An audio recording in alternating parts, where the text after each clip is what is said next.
ठीक है। So hello, आवाज आ रही है सबको? वीडियो क्लियर है?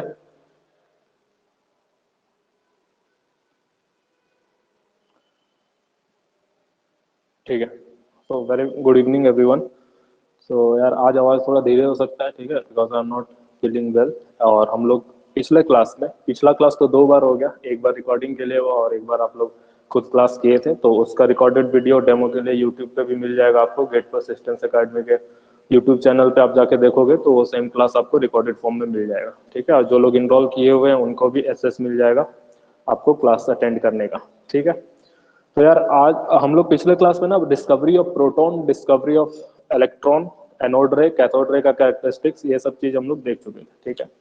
तो अभी जो क्लास होगी इसमें हम लोग क्या देखेंगे, ठीक है, इसमें हम लोग देखेंगे एटॉमिक मॉडल, ठीक है। चलो फिर आज का क्लास स्टार्ट करते हैं, ठीक है। 27 लोग हैं। पहले कल के क्लास, लास्ट क्लास जब अटेंड किए थे तो यहाँ पे कितने लोग थे?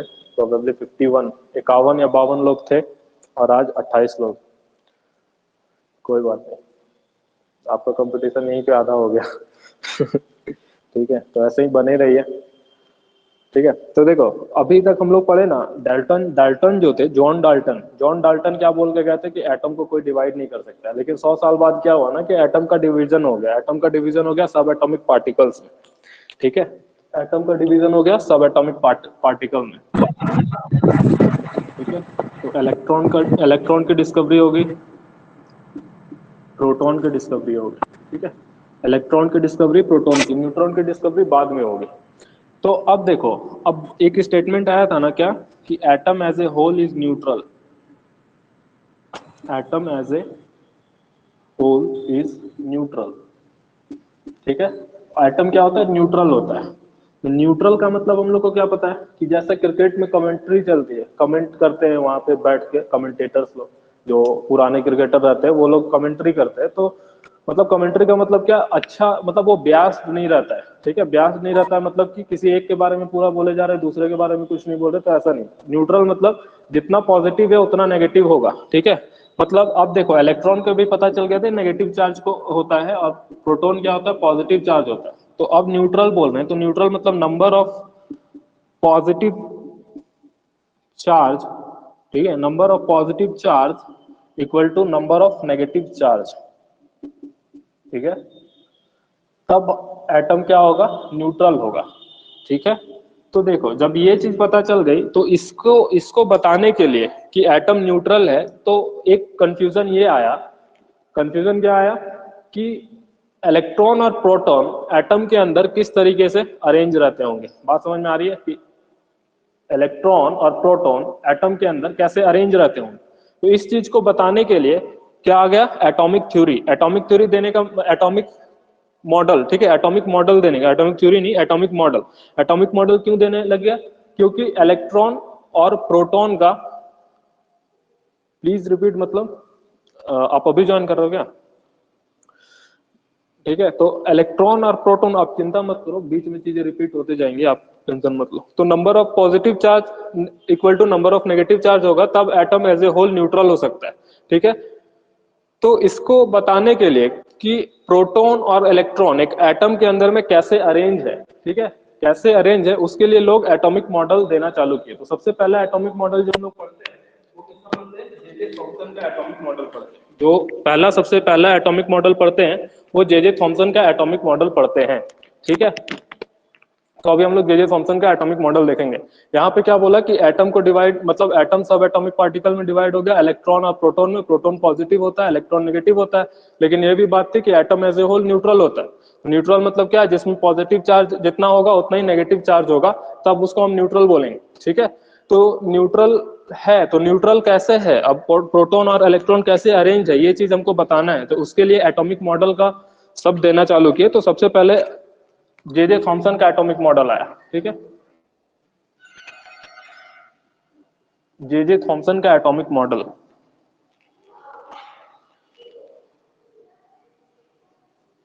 वो पढ़ना है हम लोग को, ठीक है। और देखो चार्ज, चार्ज वाला जो बात बताया था ना कि चार्ज और न्यूट्रल, जैसे मान लो बचपन में हम लोग क्या करते थे, कॉम लेते थे, कॉम को हेयर में ऐसे रब करते थे, और बीट ऑफ पेपर, मतलब पेपर का टुकड़ी, पेपर के टुकड़े में उसको लगाते थे, तो क्या होता, पेपर अपने आप उस पर चिपकता था। तो कॉम्ब को रब किए तो क्या हो गया, कॉम्ब को जब अपने हेयर पे रब किए तो वो चार्ज हो गया, ठीक है। चार्ज होने के बाद तो पेपर पे उसको लगाते हुए पेपर को अपने तरफ अट्रैक्ट कर लेता है। तो इस तरह से एक चार्ज जो है ऑब्जेक्ट बिहेव करता है। बट जनरली ऐसा नहीं होता है, जनरली न्यूट्रल रहता है। न्यूट्रल है मतलब इलेक्ट्रॉन और प्रोटॉन का नंबर उसमें बराबर है, ठीक है। यहाँ तक बात सबको समझ में आ रही है? किसी को कोई दिक्कत है तो आप बता सकते हैं, ठीक है। अभी हम लोग पढ़ रहे हैं atomic model, Thompson model of an atom बोल सकते हैं या एटॉमिक मॉडल बोल सकते हैं, बाय जे थॉमसन, ठीक है। Thompson model of an atom,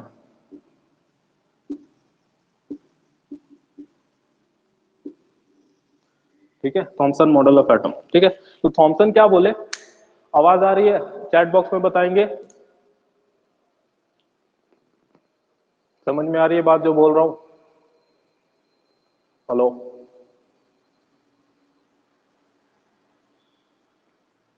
ठीक है, ठीक है। ऐसे बीच बीच में लिखते रहो yes sir no sir, otherwise दिक्कत होता है यार, पता ही नहीं चलता है कि हम क्या बता रहे हैं, ठीक है। देखो ये क्या बोले ना, थॉमसन, थॉमसन बोले कि जो एटम होता है ना वो वाटरमेलन के जैसा होता है। वाटरमेलन मतलब तरबूज, देखे हम लोग तो से तरबूज पढ़ते थे, वाटरमेलन के जैसा होता है। तो वाटरमेलन में क्या होता है, सीड्स होता है, ठीक है। तो ये जो ब्लैक वाला है ना ये क्या है, सीड है। और क्या होता है, रेड रेड पल्प होता है, ठीक है। रेड पल्प होता है। तो इसमें ये जो दिख रहा है ये क्या है, रेड पल्प है, ठीक है। और जो ब्लैक वाला है वो क्या है, सीड है। तो जे थॉमसन क्या बोले ना कि जो एटम है वो इस तरीके का है, मतलब उसमें तुम्हारा जो बीज है, जो सीड है वो क्या है, इलेक्ट्रॉन है, ठीक है। जो सीड है वो क्या है, इलेक्ट्रॉन है। ये क्या बोल दिया, इसको इलेक्ट्रॉन बोल दिया। और जो रेड पल्प है इसको बोल दिया कि ये पॉजिटिव है, ठीक है, पॉजिटिव चार्ज है। तो सब पूछा कि तो यहाँ पे हम सीड को तो काउंट कर पा रहे हैं, 1 2 3 4 5 6 7 8 ऐसे काउंट कर पा रहे हैं, लेकिन पल्प को हम नहीं काउंट कर पा रहे हैं। तो बोला कि देखो पल्प का मतलब क्या है कि यहाँ पे जो तुम्हारा मतलब पॉजिटिव जो चार्ज है ना उसका जो मैग्नीट्यूड होगा, मैग्नीट्यूड मतलब समझते हैं कि जैसे मान लो 7 के बराबर है, 7 इलेक्ट्रॉन यहाँ मतलब 8 इलेक्ट्रॉन है यहाँ पे, तो 8 इलेक्ट्रॉन के बराबर जो चार्ज होगा, पॉजिटिव चार्ज होगा वो रेड का सबको मिला के होगा, मतलब नेट चार्ज बता दे रहे हैं, नेट चार्ज बता दे रहे हैं, ठीक है। जैसे मान लो यहाँ 8 इलेक्ट्रॉन है तो 8 इलेक्ट्रॉन के इक्वल हमको 8 प्रोटॉन भी तो चाहिए, तभी तो बैलेंस होगा ना, तभी तो एटम न्यूट्रल होगा, ठीक है, तभी न्यूट्रल होगा। तो वो बोल दे कि ये रेड वाला का टोटल चार्ज जो होगा ना वो 8 इलेक्ट्रॉन के बराबर होगा, मतलब 8 इलेक्ट्रॉन को बैलेंस करने के लिए होगा, ठीक है। और वो बोले कि जो प्रोटॉन है वो मूव नहीं कर सकता है, प्रोटॉन जो है वो मूव नहीं कर सकता है। इसको आप लोग समझ सकते हैं, इसको इसलिए इनका मॉडल को वाटरमेलन मॉडल भी बोला गया था। इनका मॉडल को क्या बोला गया था, वाटरमेलन मॉडल, ठीक है। वाटरमेलन मॉडल या फिर प्लम पुडिंग मॉडल भी बोला गया था, प्लम पुडिंग मॉडल, ठीक है। प्लम पुडिंग मॉडल क्या होता है कि क्रिसमस में यूज होता है पुडिंग, ठीक है। वो इस तरह का केक रहता है या फिर फ्रूट केक देखे होंगे बाजार में, तो उसमें ऐसा टूटी फ्रूटी रेड कलर का, ब्लैक रेड ग्रीन ऐसे लगा हुआ रहता है। तो वो बोले कि ये जो बाहर से लगा हुआ चीज दिख रहा है ये सब इलेक्ट्रॉन के जैसा है, एटम में इलेक्ट्रॉन भी इसी के जैसा रहता है। वो एनालॉगी दिए, मतलब समझाए इसका एग्जाम्पल लेके, तरबूज का एग्जाम्पल लेके या प्लम पुडिंग या केक का एग्जाम्पल लेके बताए कि बाहर से जो छुआड़े किसमिस इसमें लगे हुए हैं ये सब क्या है, इलेक्ट्रॉन के जैसे हैं। और जो पूरा ये केक है ये क्या है, पॉजिटिव है। उस समय न्यूट्रॉन का नहीं हुआ था डिस्कवरी, तो न्यूट्रॉन के बारे में कुछ बात नहीं बोले, सिंपल पॉजिटिव नेगेटिव बता दिए, और क्या होता है, न्यूट्रल होता है। तो अब इनका जो मॉडल आया ना, इनका मॉडल का कुछ मेरिट था और कुछ डिमेरिट था, ठीक है। इनका मॉडल का क्या था, कुछ मेरिट था और कुछ डिमेरिट था। बात समझ में आ रही है? तो अभी हम लोग देखेंगे कि इन्होंने क्या क्या बात बोला, क्या क्या चीज बोली। मैं ओवरऑल आपको बता दिया हूं, अब हम लोग उसको मतलब पॉइंट वाइज नोट कर लेंगे, और उसके बाद क्या होगा कि उसके बाद इनकी जो डिमेरिट थी और जो मेरिट थी, मतलब क्या खासियत थे इनका मॉडल का और इनका मॉडल का क्या बुराइयां थी या फिर डिमेरिट थे, उनको हम लोग लिख लेंगे, ठीक है। इसको नोट कर लीजिए, फिर हम लोग अभी नोट डाउन करेंगे जे थॉमसन का मेरिट्स एंड डिमेरिट्स, ठीक है। एटॉमिक मॉडल आप समझ गए?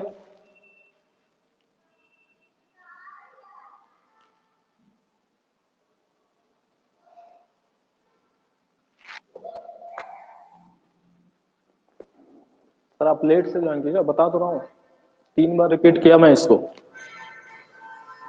आप वीडियो देख लीजिएगा सर, ठीक है। बोल रहा हूँ कि उन्होंने बोला, अभी लिखाऊंगा तो फिर बताऊंगा एक बार, ठीक है, आप चिंता मत कीजिए,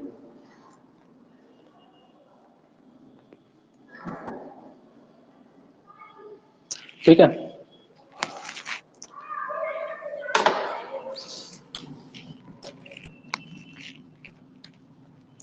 जे थॉमसन क्या बोले, जे थॉमसन बोल रही है an atom consist of a sphere of positive electricity in which electron are embedded like plum in pudding, ठीक है, consist of a sphere of positive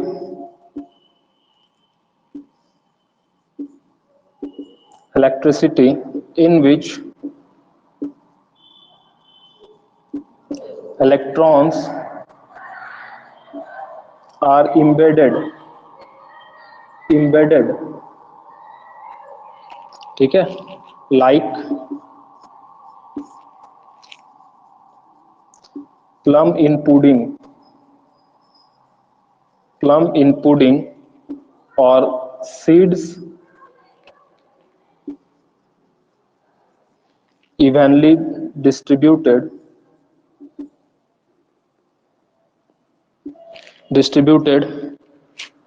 in red pulp in case of watermelon, ठीक है, बात समझ में आ रही है।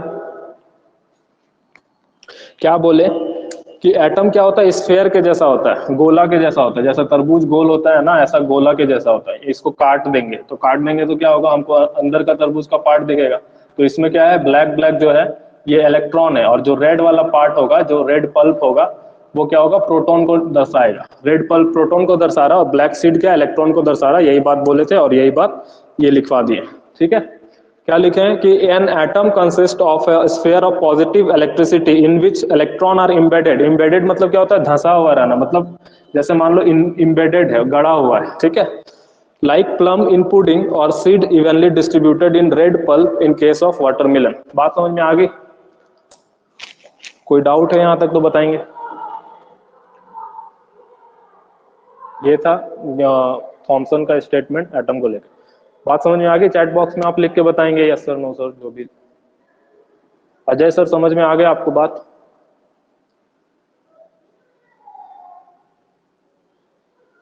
ठीक है, आगे बढ़ते हैं, ठीक है। ध्यान से देखिएगा सब। अब हम लोग पढ़ेंगे ना मेरिट, कि इनका मॉडल में मेरिट क्या था, डिमेरिट क्या था, बस उसको देखेंगे। आराम से पढ़ा रहा हूं एकदम।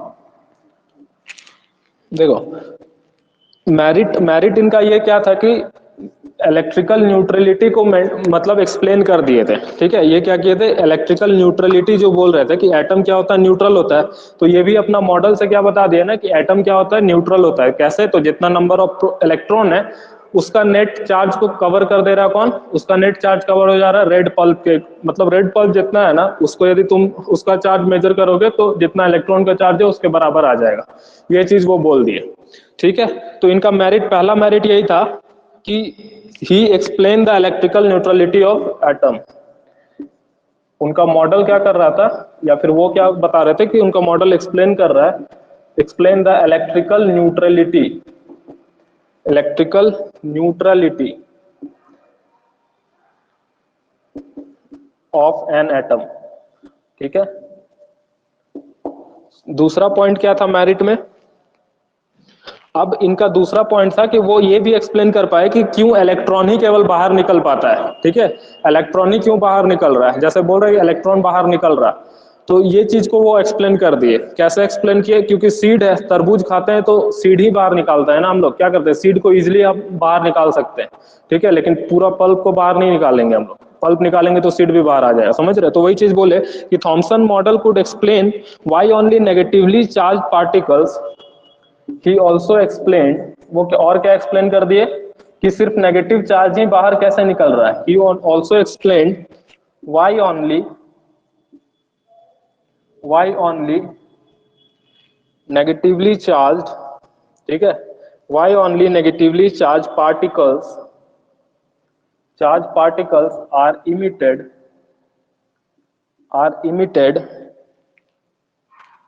when a metal is heated, when a metal is heated, ठीक है, क्यों? क्योंकि वो क्या कर लिए थे, मान लिए थे कि जो रेड वाला पॉजिटिव चार्ज है ना वो मूव ही नहीं कर रहा है, जो आपका पल्प है वो क्या होता है, मूव नहीं करता है, तो कहां से निकलेगा, इलेक्ट्रॉन मूव कर पा रहा है, जो ब्लैक मतलब सीड जो बना है वो मूव कर पाता है, तो ये इजिली बाहर निकल जाएगा।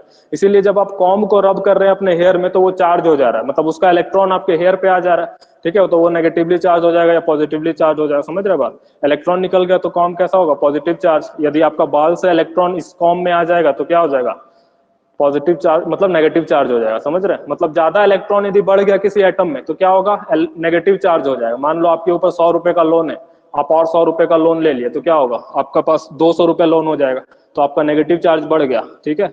और यदि आप किसी को दिए हो 100 रुपए तो बाद में आपको फिर वो मिलेगा, तो आपका किसी को जो डोनेट कर रहे हैं, अपना इलेक्ट्रॉन दे रहे किसी को, तो आप पॉजिटिव हो जाओगे, ठीक है, क्योंकि आपके पास इलेक्ट्रॉन क्या हो गया, कम हो गया।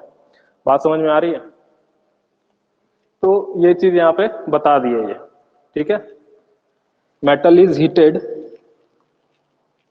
क्या कहते हैं, as he considered positive charge to be immovable, positive charge to be immovable, to be immovable, ठीक है। चलो इसके बाद और तीसरा मेरिट क्या था, तीसरा मेरिट क्या था इनका, अभी जो चीज बता रहे हैं ना इसमें मतलब न्यूमेरिकल नहीं बनेगा, ये सब सिलेबस में इसलिए बता रहे हैं क्योंकि इसमें कुछ न्यूमेरिकल है ना, इसमें सिर्फ नॉर्मल कंसेप्ट का बात है। इसको समझ जाइएगा तो न्यूमेरिकल भी इजी से समझ में आएगा। He could explain the formation of, ये सब फैक्ट वाला बात है, ठीक है, ये सब फैक्ट सब है। यदि इससे कुछ क्वेश्चन आया तो आप बना दीजिएगा आराम से।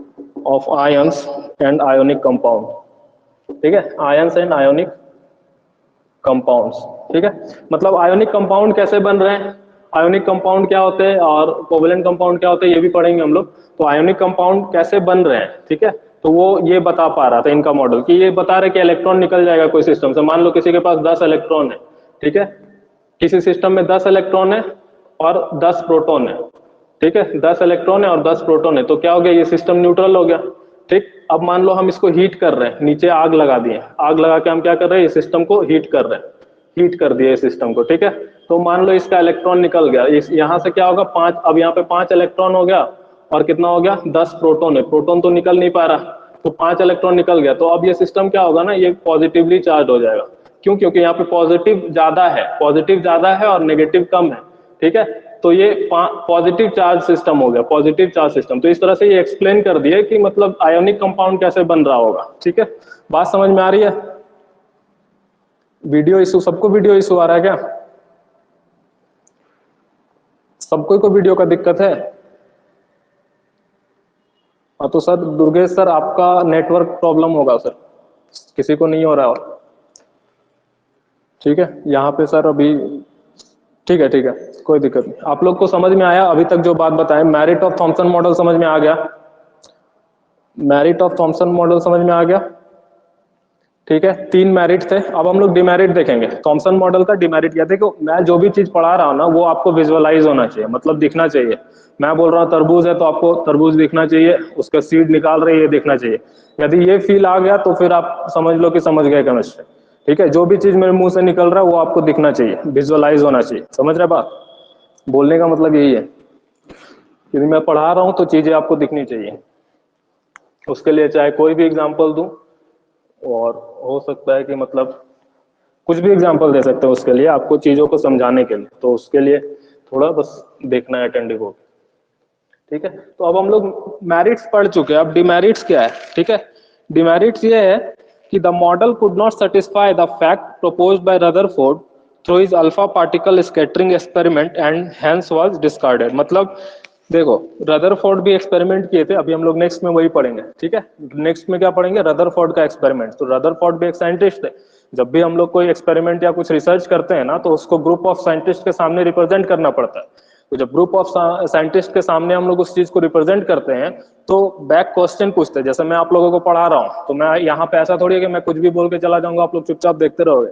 यदि मैं कुछ गलत बोल दिया, ठीक है, तो आप तुरंत वहां से पूछोगे कि ये कैसे होगा, ये कैसे होगा। यदि मैं आपको मान लो गलत चीज को ही मैं आपको सही बता दूं कि सर ऐसे होगा कुछ भी बहाना बना के, तो आप मान जाओगे कि हाँ चलो सही बोल रहा हूं।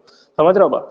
तो जब थॉमसन अपना मॉडल एक्सप्लेन कर रहे थे तो उनके उनसे क्वेश्चन पूछ लिए रदरफोर्ड कि मैं ऐसा ये एक्सपेरिमेंट किया हूँ, गोल्ड फॉल एक्सपेरिमेंट, उस एक्सपेरिमेंट में मेरे को ये कंक्लूजन मिला है, तो आपका मॉडल ये सब कंक्लूजन को कहां तक सेटिस्फाई कर पा रहा है? तो इसका आंसर नहीं था थॉमसन के पास, ठीक है। तो इसलिए उनका मॉडल को क्या कर दिया गया? डिस्कार्ड कर दिया गया। यदि आप लोग रॉबर्ट रॉबर्ट मूवी देखे होंगे, रॉबर्ट मूवी देखे हैं आप लोग, वन पहले पुराना वाला जिसमें चिट्टी रोबो बनाया था, तो वो जाता है उसको मतलब क्या करता है, उसको अप्रूव कराने जाता है अपने टीचर के पास, तो उसके टीचर उसके रोबोट को उल्टा पुल्टा कमांड देके क्या कंफ्यूज कर देता है, वो बोलता है ये आदमी के लिए क्या है, जानलेवा है, तो इसलिए उसको डिस्कार्ड कर देता है। इसी तरह थॉमसन का मॉडल को क्या कर दिया गया? डिस्कार्ड कर दिया गया। इसके बाद आया कौन? रदरफोर्ड आए। बात समझ में आ रही है? यहाँ तक किसी को कोई डाउट है? डिमेरिट समझ में आ गया आपको? लिखवा देता हूँ डिमेरिट उसके क्या थी, डिमेरिट ऑफ थॉमसन मॉडल, ठीक है। थॉमसन मॉडल की डिमेरिट क्या थी वो नोट करवा देता हूँ, नहीं तो कल एक कहानी सुनाया था वीडियो में, वही कहानी फिर रिपीट हो जाएगी, ठीक है। So this model could not satisfy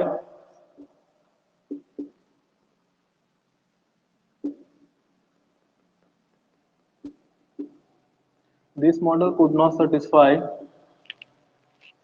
the facts proposed by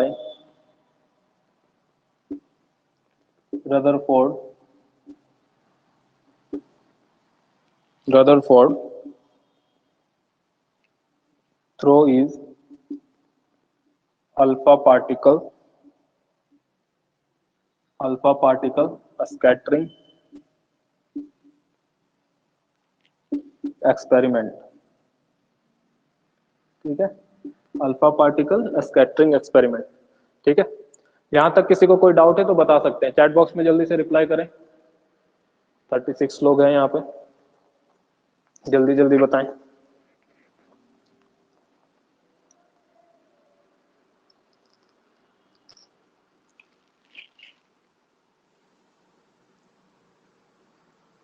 इसको नोट कर लें, उसके बाद बता दें जल्दी से। इसके बाद फिर हम लोग रदरफोर्ड मॉडल पढ़ेंगे। देखो थॉमसन मॉडल क्या हो गया? डिस्कार्ड हो गया। तो हम लोग जब स्कूल में पढ़ते थे तो इसी तरह से टीचर बता रहे थे थॉमसन मॉडल डिस्कार्ड हो गया तो बोला कि सर जब डिस्कार्ड ही हो गया तो फिर पढ़ा क्यों रहे हो? समझ रहे बात? तो इसलिए पढ़ा रहे हैं कि हिस्ट्री में जो गलती हुआ उससे सीखते हैं। अभी यहाँ से हम लोग कुछ कुछ कंक्लूजन निकाले। क्या कंक्लूजन निकाले? कि एटम को स्फेयर बोला था, एटम को क्या बोला था? स्फेरिकल बोला था। स्फेरिकल मतलब एक गोला का शेप का होता है, ठीक है। तो यदि हिस्ट्री नहीं पढ़ोगे तो आप अपना मिस्टेक को कैसे देखोगे? कौन सा राजा क्या मिस्टेक किया, तो हम उसमें मिस्टेक को नहीं दोहराएंगे। समझ रहे हो? चलो तो अब हम लोग पढ़ेंगे रदरफोर्ड। थॉमसन का पूरा कहानी क्या हो गया? खत्म हो गया। अब हम लोग पढ़ेंगे रदरफोर्ड एटॉमिक मॉडल। तो रदरफोर्ड क्या थे? एक साइंटिस्ट थे। वो क्या किए ना, अपना एक एक्सपेरिमेंट किए थे, ठीक है। चलो तो हम लोग अभी आगे बढ़ रहे हैं। रदरफोर्ड जो अभी जुड़े होंगे उनके लिए बोल रहा हूँ कि अभी हम लोग थॉमसन खत्म कर चुके हैं, थॉमसन एटॉमिक मॉडल। अभी हम लोग पढ़ेंगे रदरफोर्ड एटॉमिक मॉडल, ठीक है। तो रदरफोर्ड अपना एटॉमिक मॉडल देने से पहले क्या किए थे? एक एक्सपेरिमेंट किए थे, ठीक है। तो एक एक्सपेरिमेंट किए थे जिसका नाम था अल्फा पार्टिकल स्कैटरिंग एक्सपेरिमेंट, या फिर बोल सकते हैं गोल्ड फॉयल एक्सपेरिमेंट, ठीक है। तो रदरफोर्ड बोल दे रहा हूं मैं। तो रदरफोर्ड जो थे वो क्या किए थे? एक एक्सपेरिमेंट किए थे गोल्ड फॉयल के ऊपर। तो क्वेश्चन पूछ सकते हैं कि गोल्ड फॉयल क्यों लिया था? तो गोल्ड फॉयल इसलिए लिए थे क्योंकि देखो आप लोग मतलब यदि प्रॉपर्टी ऑफ मेटल पढ़ोगे, मेटल और नॉन मेटल का जो प्रॉपर्टी होता है उसको पढ़ोगे, तो आपको पता चलेगा कि जो मेटल होता है वो हाईली डक्टाइल और मेलेबल होता है। मतलब मेटल को क्या कर सकते हैं हम लोग? पीट पीट के मतलब उसको एक थीन सीट बना सकते हैं, मेटल का चादर बना सकते हैं। जैसे मिठाई के ऊपर देखोगे एल्युमिनियम का परत रहता है या फिर सिल्वर का परत रहता है, ठीक है। तो कितना पतला रहता है। या फिर आप नोट में देखोगे, नोट में कितना पतला पतला वायर लगा रहता है सिल्वर का। मतलब बोला जाता है कि 1 ग्राम सिल्वर से 1 किलोमीटर तक आप वायर खींच सकते हो, ठीक है। तो इसलिए वो गोल्ड का यूज किए थे ताकि गोल्ड को हम लोग बहुत ज्यादा मतलब पतला सीट ले सकते हैं गोल्ड का, उतना और ज्यादा किसी एलिमेंट का हम पतला सीट नहीं ले सकते। बात समझ में आ रही है? तो इसलिए वो गोल्ड को सेलेक्ट किए थे और गोल्ड का बहुत पतला सीट लिए थे। उसके बाद एक सेटअप लगाए थे, वो सेटअप मैं अभी यहाँ पे ड्रॉ करूंगा और उसके बाद फिर एक्सप्लेन करूंगा कि वो आगे क्या किए थे, ठीक है। तो रदरफोर्ड एटॉमिक मॉडल मतलब इसको बोल सकते हैं कि Rutherford alpha particle scattering experiment. वो एक्सपेरिमेंट पहले किए, उसके बाद फिर अपना मॉडल वो लाए थे सामने, ठीक है, तो अभी जो हम लोग पढ़ने जा रहे हैं वो क्या पढ़ने जा रहे हैं, Rutherford's alpha particle scattering experiment.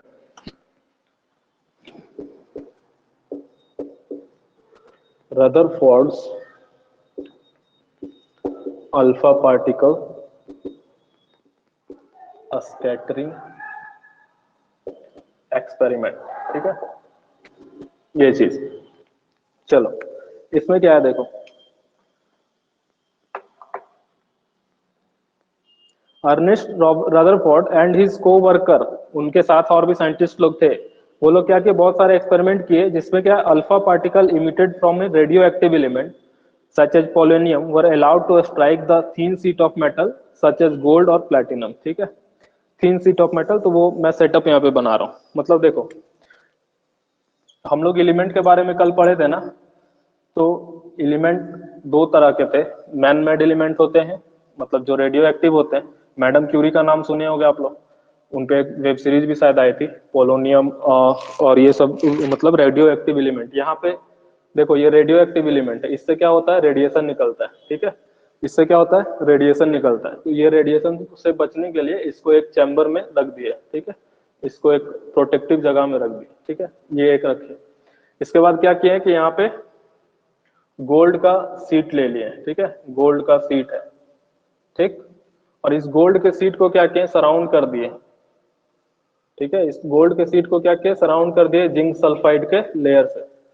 ठीक है, ये क्या है, जिंक सल्फाइड का लेयर है चारों तरफ से इस गोल्ड, और ये क्या है, ये गोल्ड फॉयल है।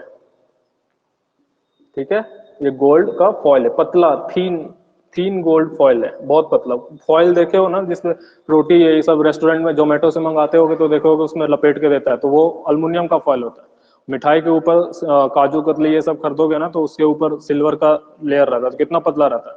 उसी तरह से इतना पतला लेयर लगा दिए यहाँ पे गोल्ड का। ठीक है, अब ये लीड है, यहाँ से क्या, ये मतलब ये क्या है, आपका रेडियो एक्टिव एलिमेंट है, और ये कब मतलब प्रोटेक्टिव रखा हुआ, और यहाँ से क्या होगा, अल्फा पार्टिकल निकलेगा इस गोल्ड के फॉल से। मतलब यदि 3D होता तो ये ऐसे दिखता, मतलब इस तरीके से दिखता। ठीक है, ऐसे करके मान लो कि मेरे पास ये कॉपी, ये नोट है, तो मैं ऐसे लगाया हूँ, ये सीट ऐसे लगाया, बोर्ड में बनाया तो ऐसे दिख रहा है, मतलब ये एक्चुअल में ऐसे है, और इधर से आएगा, इस पे स्ट्राइक करेगा। बात समझ में आ रही है?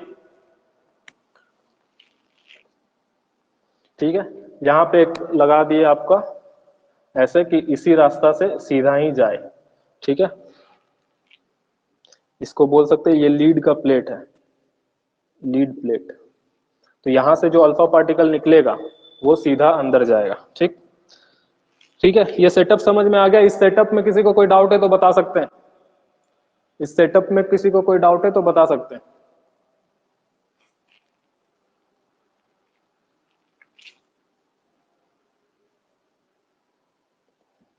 हेलो, चैट बॉक्स में रिप्लाई देंगे तब आगे बढ़ेंगे। ठीक है,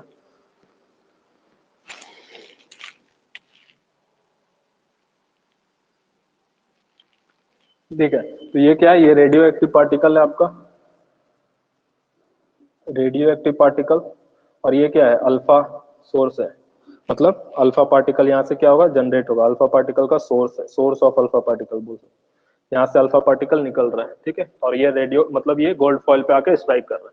ठीक है, ये एक्सपेरिमेंट चालू कर दिए, और इसके बाद फिर ऑब्जर्व किए कि हो क्या रहा। मतलब और एक बात था कि जैसे मान लो अल्फा पार्टिकल क्या होगा, इससे टकरा के इधर जाएगा, तो जब इससे टकरा के यहाँ आएगा तो यहाँ पे ग्लो करेगा, मतलब चमकेगा। जैसे दिवाली में हम लोग पटाखे जलाते हैं या फिर चुरचुरी जलाते हैं, तो यहाँ पे क्या होता है, ग्लो करेगा। उसी तरह से यहाँ पे लाइट होगा, यदि यहाँ स्ट्राइक करेगा तो लाइट, मतलब जहां पे भी इस चैम्बर में ये जो बना हुआ है जिंक सल्फाइड का, उसमें कहीं भी अल्फा पार्टिकल लगे, चाहे यहाँ लगे, कहीं पे भी लगे, तो वो क्या होगा, चमकेगा। ठीक है, ये मतलब ग्लो करना चालू हो जाएगा। तो इससे इनको पता चलेगा कि जो अल्फा पार्टिकल यहाँ से निकला है वो यहाँ पे आ गया है, या फिर यहाँ पे आ गया, ये यहाँ पे आ गया।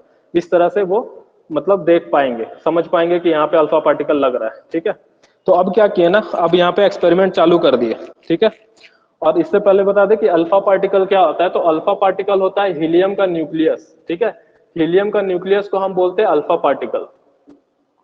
अल्फा पार्टिकल क्या है, हीलियम का न्यूक्लियस है। मतलब जैसे मान लीजिए हाइड्रोजन के बाद हीलियम का नाम सुने ही होंगे आप लोग। तो हीलियम का जब दो इलेक्ट्रॉन को हम बाहर कर देते हैं, दो ही इलेक्ट्रॉन होता है, दोनों इलेक्ट्रॉन निकाल लिए, तो वो क्या हो जाता है, He2+ हो जाता है। तो ये जो चीज है ना, इसी को हम बोलते हैं अल्फा पार्टिकल। तो ये भी पॉजिटिवली चार्ज है, ये भी क्या है, पॉजिटिवली चार्ज है। अब हम इसको क्या कर रहे हैं, इस गोल्ड फॉइल पे मतलब इस पे, इस अल्फा पार्टिकल से इस गोल्ड फॉइल पे प्रहार कर रहे हैं, मार रहे हैं, अटैक करवा रहे हैं, ठीक है। तो देखिए अब क्या हुआ, तो रदरफोर्ड इसके बाद क्या किया ना, अपना क्या दिए, ठीक है, अपना मतलब ऑब्जर्वेशन किया। अब ये चालू कर दिए यहाँ से मशीन, यहाँ से अल्फा पार्टिकल स्ट्राइक कर रहा है, उसके बाद उसको ऑब्जर्व कर रहा है। तो उनका पहला कंक्लूजन क्या था, ठीक है, सेटअप बता दिए। तो इनका पहला ऑब्जर्वेशन क्या था, देखो कि about 99% of the alpha particle passed undeflected through the gold foil and caused illumination of zinc sulfide screen। मतलब देखो, यदि वो 100 अल्फा पार्टिकल यहाँ से चला रहे हैं, 100 अल्फा पार्टिकल, तो 99 अल्फा पार्टिकल क्या हो रहा ना, सीधा सीधी पार हो जा रहा, मतलब कुछ उसमें शो नहीं हो रहा, मतलब बिना डिफ्लेक्शन के। यहाँ से स्टार्ट किया, मान लो यदि डॉटेड लाइन से मैं दिखाऊं, ऐसा ऐसा करके आया और यहाँ पे सीधा टकरा गया, ठीक है। 100 पार्टिकल यदि मारे तो 100 का 100 इस तरीके से ऐसे आके यहाँ पे सीधा उनको दिख रहा है कि यहाँ पे स्ट्राइक कर रहा है, मतलब कोई डिफ्लेक्शन नहीं, जिस सीधा में आया उसी सीधा में उसके पीछे गोल्ड फॉइल के पीछे स्ट्राइक कर गया, ठीक है। तो पहला ऑब्जर्वेशन था ये था कि 99% जो गोल्ड मतलब अल्फा पार्टिकल आ रहा था वो स्ट्रेट बिना किसी डिफ्लेक्शन के, डिफ्लेक्शन मतलब होता है अपना रास्ता से भटक जाना, सीधा आया सीधा यहाँ पे लगा। जैसे आप लोग प्रिंसिपल का तैयारी कर रहे हैं, यहाँ से सीधा निकले, सीधा प्रिंसिपल का सीट लेके गए, ठीक है। तो ये चीज अपना रास्ता से नहीं भटके।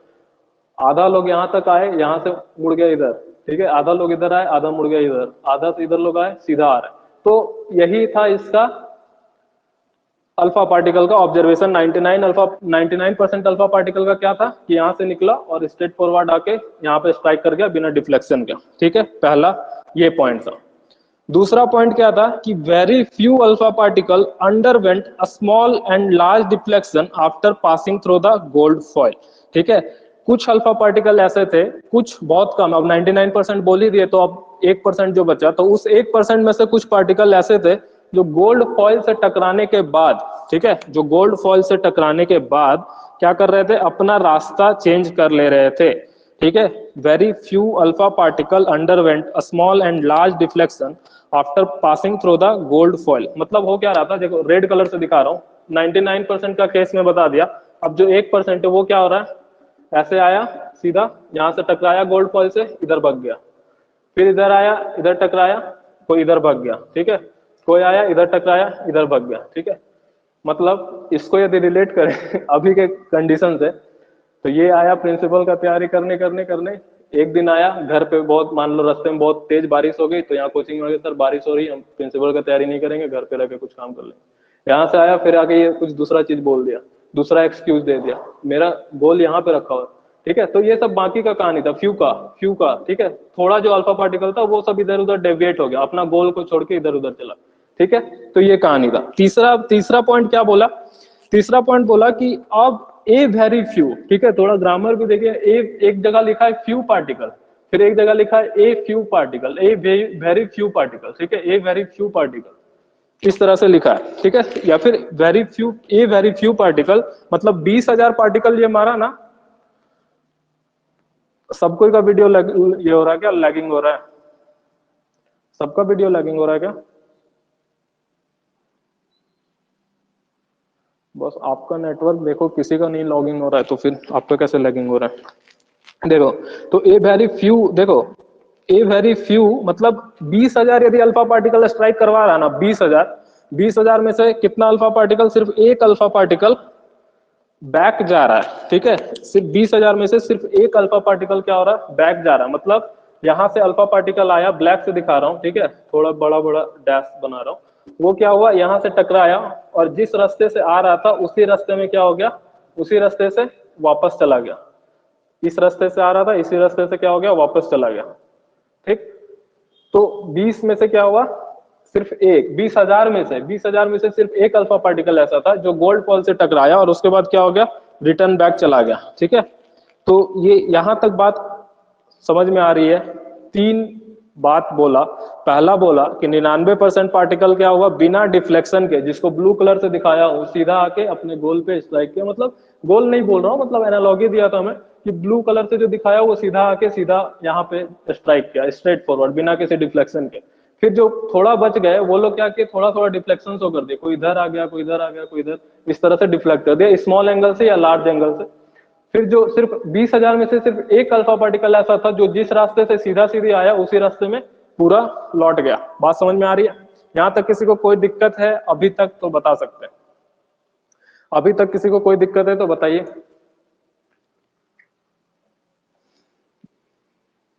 सब समझ में आ रहा है, चीजें विजुअलाइज हो रही हैं?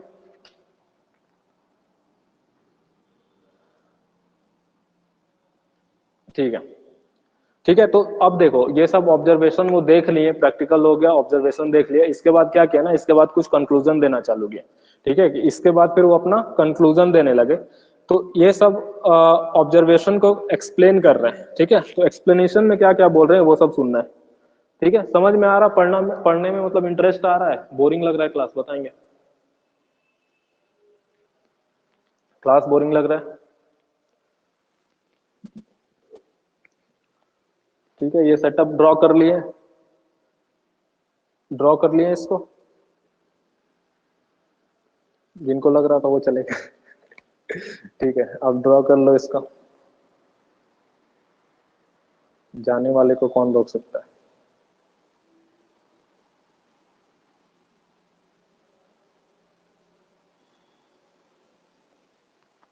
इसको मैं हटा रहा हूं, ठीक है?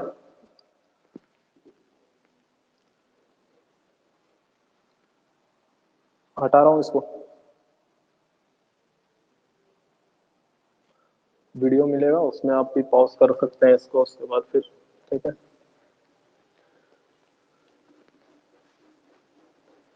तो अब रदरफोर्ड अपना कंक्लूजन देंगे। ठीक है, कि मैं जो देखा, ये सब जो भी घटना घटी, इसका क्या अभिप्राय है। जैसे बोलते हैं ना, काली बिल्ली रास्ता काट दी, तो काली बिल्ली को आपसे जल्दी कहीं जाना होगा, तो ये कंक्लूजन निकल सकता है। कुछ आदमी बोलेंगे अरे काली बिल्ली रास्ता काट दी मतलब तुम्हारे साथ कुछ गलत होगा। तो इस तरह से अलग अलग आदमी अपना अलग अलग कंक्लूजन देता है। तो ये प्रोजेक्ट मतलब रदरफोर्ड लीड कर रहे थे, तो रदरफोर्ड अपना कंक्लूजन दिए कि ऐसा क्यों हुआ। तो पहला क्या बोले ना, देखो पहला कंक्लूजन क्या था कि since a large number of alpha particle, ज्यादातर अल्फा पार्टिकल क्या किया कि बिना डिफ्लेक्शन के सीधा पास हो गया। ठीक है, तो इसका मतलब पहला कंक्लूजन बोले कि there must be a empty space within the atom. पहला कंक्लूजन है कि देयर मस्ट बी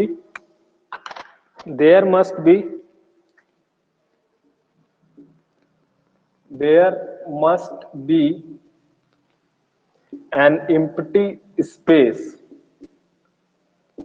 ठीक है, empty space within the atom, within the atom. ये इनका पहला मतलब कंक्लूजन था, पहला बात। ठीक, पहला बात मतलब क्या बोल रहे हैं कि देखो मान लो यदि एटम, गोल्ड का एटम ऐसा होगा, गोल स्फेरिकल था, थॉमसन भी बताया था स्फेरिकल था, तो कोई मना नहीं किया स्फेरिकल था।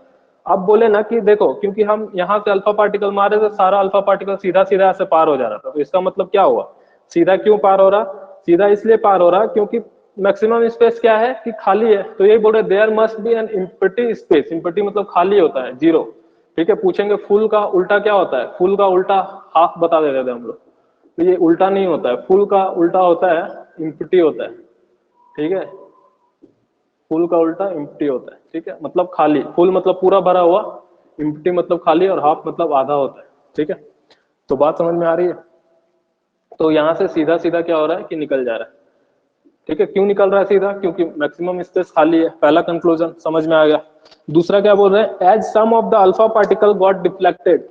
अब क्या बोले कि कुछ, as some of the alpha particle got deflected, कुछ अल्फा पार्टिकल क्या हो रहा था, डिफ्लेक्ट हो रहा था। डिफ्लेक्ट हो रहा था मतलब गोल्ड फॉइल से टकराने के बाद क्या हो जा रहा था, डिफ्लेक्ट हो जा रहा था। तो बोले कि there must be something massive and positively charge structure present in the atom.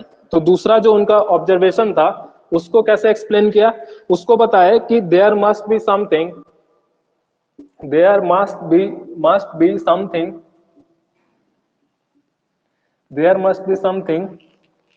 Massive. ठीक है, there must be something massive मतलब ज्यादा द्रव्यमान वाला, मैसिव मतलब ज्यादा मास वाला, massive and positively charge present in atom. ठीक है, मतलब बोल क्या रहे कि एटम में क्या है ना कि कुछ मैसिव चीज है, कुछ ज्यादा मास वाला चीज है, और वो जो मास वाला चीज है वो क्या है, पॉजिटिवली चार्ज है। ये दूसरा ऑब्जर्वेशन से बताए कि जो कुछ बड़ा चीज है वो क्या है, पॉजिटिवली चार्ज है। मतलब एटम के अंदर में कुछ ऐसा है जो क्या है, पॉजिटिवली चार्ज है और बहुत बड़ा है। ठीक है, ये चीज बताए। ये क्यों बोल रहे हैं, क्योंकि बोले थे दूसरा ऑब्जर्वेशन था कि डिफ्लेक्शन के बाद क्या हो रहा है, कुछ चीज मतलब कुछ अल्फा पार्टिकल आ रहा है और गोल्ड फॉइल से पार करने के बाद डिफ्लेक्ट कर जा रहा। तो वहां पे ऐसा हो रहा था कि अल्फा पार्टिकल ऐसे आया और यहाँ से ऐसे डिफ्लेक्ट कर गया, इससे टकरा जा रहा था, इससे ऐसे हो जा रहा था। ठीक है, या फिर यहाँ आया तो यहाँ से टकरा गया। समझ रहे? तो ये तो समझ में आ गया कि आप मान लो सीधा रास्ता से आप जा रहे हो, सीधा रास्ता से ट्रेवल कर रहे हो, बीच में पत्थर रख देंगे तो क्या होगा, आप टकरा के गिर जाओगे। ठीक है, तो उसी तरह से सीधा आ रहा है, बीच में पत्थर है, तो ये क्या हो गया, टकरा के इधर चला गया, इधर चला गया। ठीक है, क्योंकि ये बहुत स्पीड में आ रहा था तो इसलिए ये बहुत दूर दूर तक जाने लग गया। ये समझ में आ गया। लेकिन ये कैसे बोल रहे हैं कि बीच में जो पत्थर रखा हुआ है या बीच में जो मास है वो पॉजिटिवली चार्ज है, तो ये कैसे बता रहे हैं, ये इस तरीके से बता रहे हैं क्योंकि अल्फा पार्टिकल जो आ रहा था वो भी खुद कैसा था, वो भी खुद था पॉजिटिवली चार्ज। जो अल्फा पार्टिकल आ रहा था वो भी खुद कैसा था, पॉजिटिवली चार्ज था। जो अल्फा पार्टिकल खुद आ रहा था वो भी क्या था, पॉजिटिवली चार्ज था। ठीक है, तो पॉजिटिव और पॉजिटिव में क्या होता है, पॉजिटिव और पॉजिटिव में होता है रिपल्सन। तो इसीलिए जब ये आ रहा था इधर से पॉजिटिव चार्ज वाला अल्फा पार्टिकल, तो यहाँ पे भी पॉजिटिव था, तो ये क्या हो गया, रिपेल हो गया, दूर चला गया। यदि ये नेगेटिवली चार्ज होता तो ये इसी में चिपक जाता जाके। बात समझ में आ रही है कि नेगेटिव क्या करता है, पॉजिटिव को अट्रैक्ट कर लेता है। लेकिन यहाँ पे क्या, यहाँ भी पॉजिटिव है तो इधर से भी पॉजिटिव आ रहा है, यहाँ पे पॉजिटिव है तो ये क्या हो गया, रिपेल हो गया, दूर चला गया, डिफ्लेक्ट हो गया। बात समझ में आ रही है, दोनों पॉइंट क्लियर है, बता सकते हैं? इसमें कोई डाउट है तो बताओ, फिर से रिपीट कर सकते हैं इसको।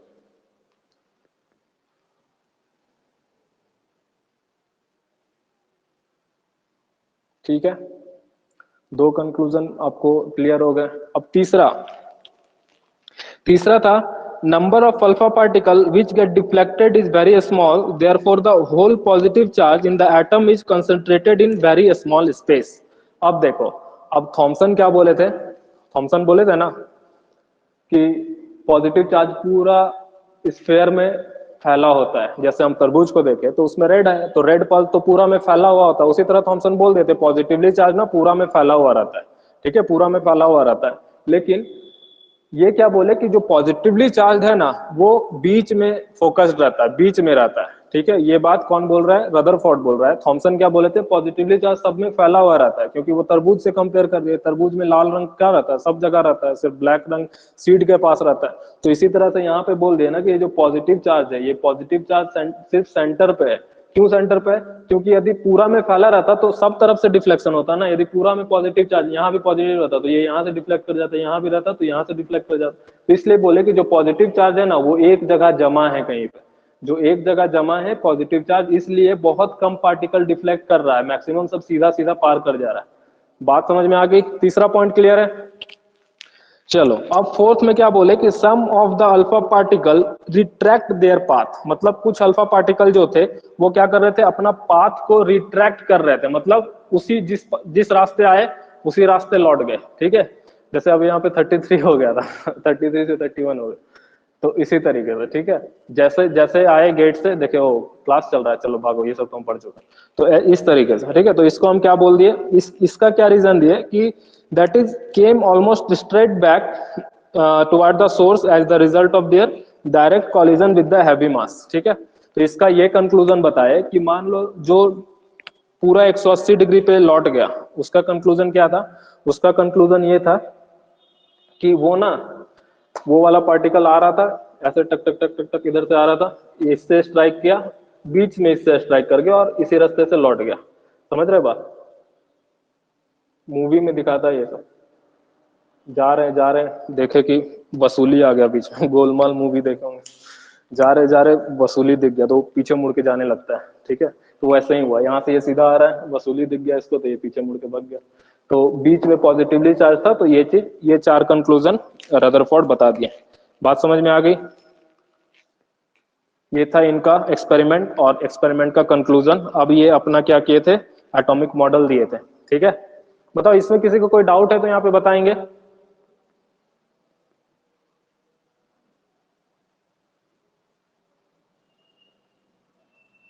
यहाँ पे किसी को कोई डाउट है तो आप बता सकते हैं, यदि समझ में आ गई चीजें तो आगे बढ़ते हैं हम लोग।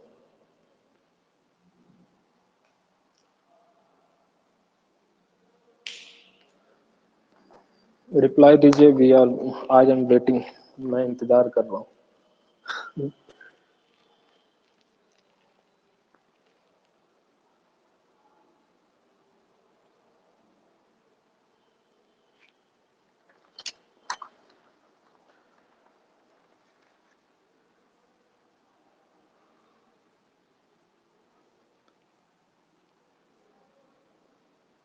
ठीक है,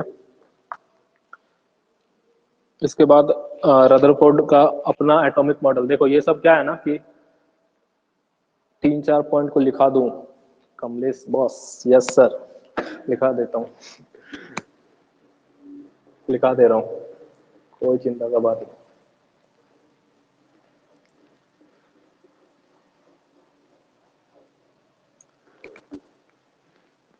अब इतना लोग क्लास में बैठ के क्लास करता, तो क्लास को शांत कराने ही में आधा घंटा निकल जाता। बात मत करो, बात मत करो, बात मत करो। लेकिन अभी ऑनलाइन क्लास हो रहा है तो चाह के भी नहीं बोल पा रहे, घर में बैठ के अकेले अकेले बोलते होंगे तो। ठीक है, चारों पॉइंट लिखा ही देता हूँ। ठीक है, इसमें क्या बोले, पहला बोले थे कि देयर, फर्स्ट तो लिखा दिया था ना, सेकंड भी लिखा दिया था, वो भी थर्ड फोर्थ लिखा देता हूँ, सही बात है, थर्ड फोर्थ लिखा देता हूँ। The number of alpha particle, the number of alpha particle which get deflected, which get deflected, which get deflected is very small, is very small. Therefore, therefore the whole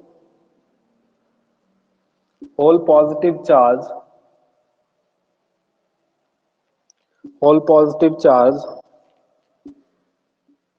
in the atom is concentrated, is concentrated in a very small space, in a very small space। ठीक है, in a very small space, ये third point हो गया। Fourth point लिखा रहा हूँ, अरे सब लिखा दे रहा हूँ, काहे के लिए चिंता कर रहा हूँ।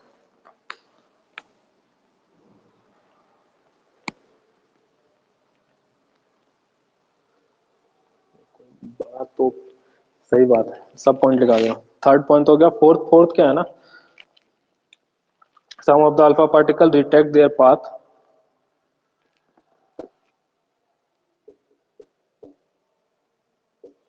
some of the alpha particle retract their path because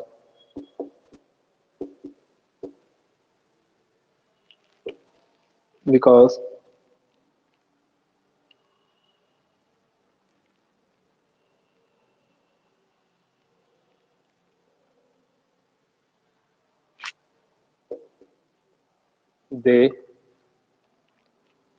because बता के as a लिख दो, as a result, as a result of their direct collision, collision physics में पढ़े होंगे आप लोग, collision में टकराना, collision with heavy mass, heavy mass। ठीक है, तो यही था थर्ड और फोर्थ पॉइंट। इसके बाद रदरफोर्ड एटॉमिक मॉडल, ये था अल्फा पार्टिकल स्कैटरिंग। अब रदरफोर्ड एटॉमिक मॉडल हम लोग को पढ़ना है, इसको नोट डाउन कर ले।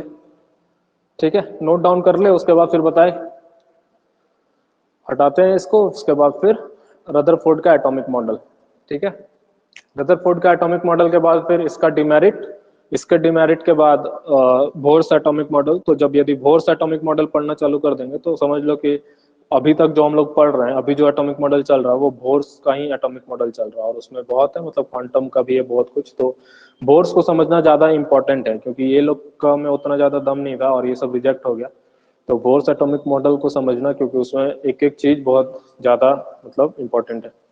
इसको लिख लीजिए, उसके बाद फिर चैट बॉक्स में बताइए, इसको हटाते हैं और फिर हम लोग नेक्स्ट पढ़ेंगे। ठीक है।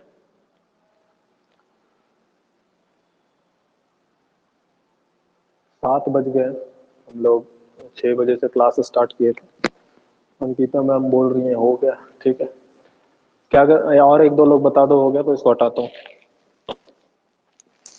The atom of an element consists of a small positively charged nucleus.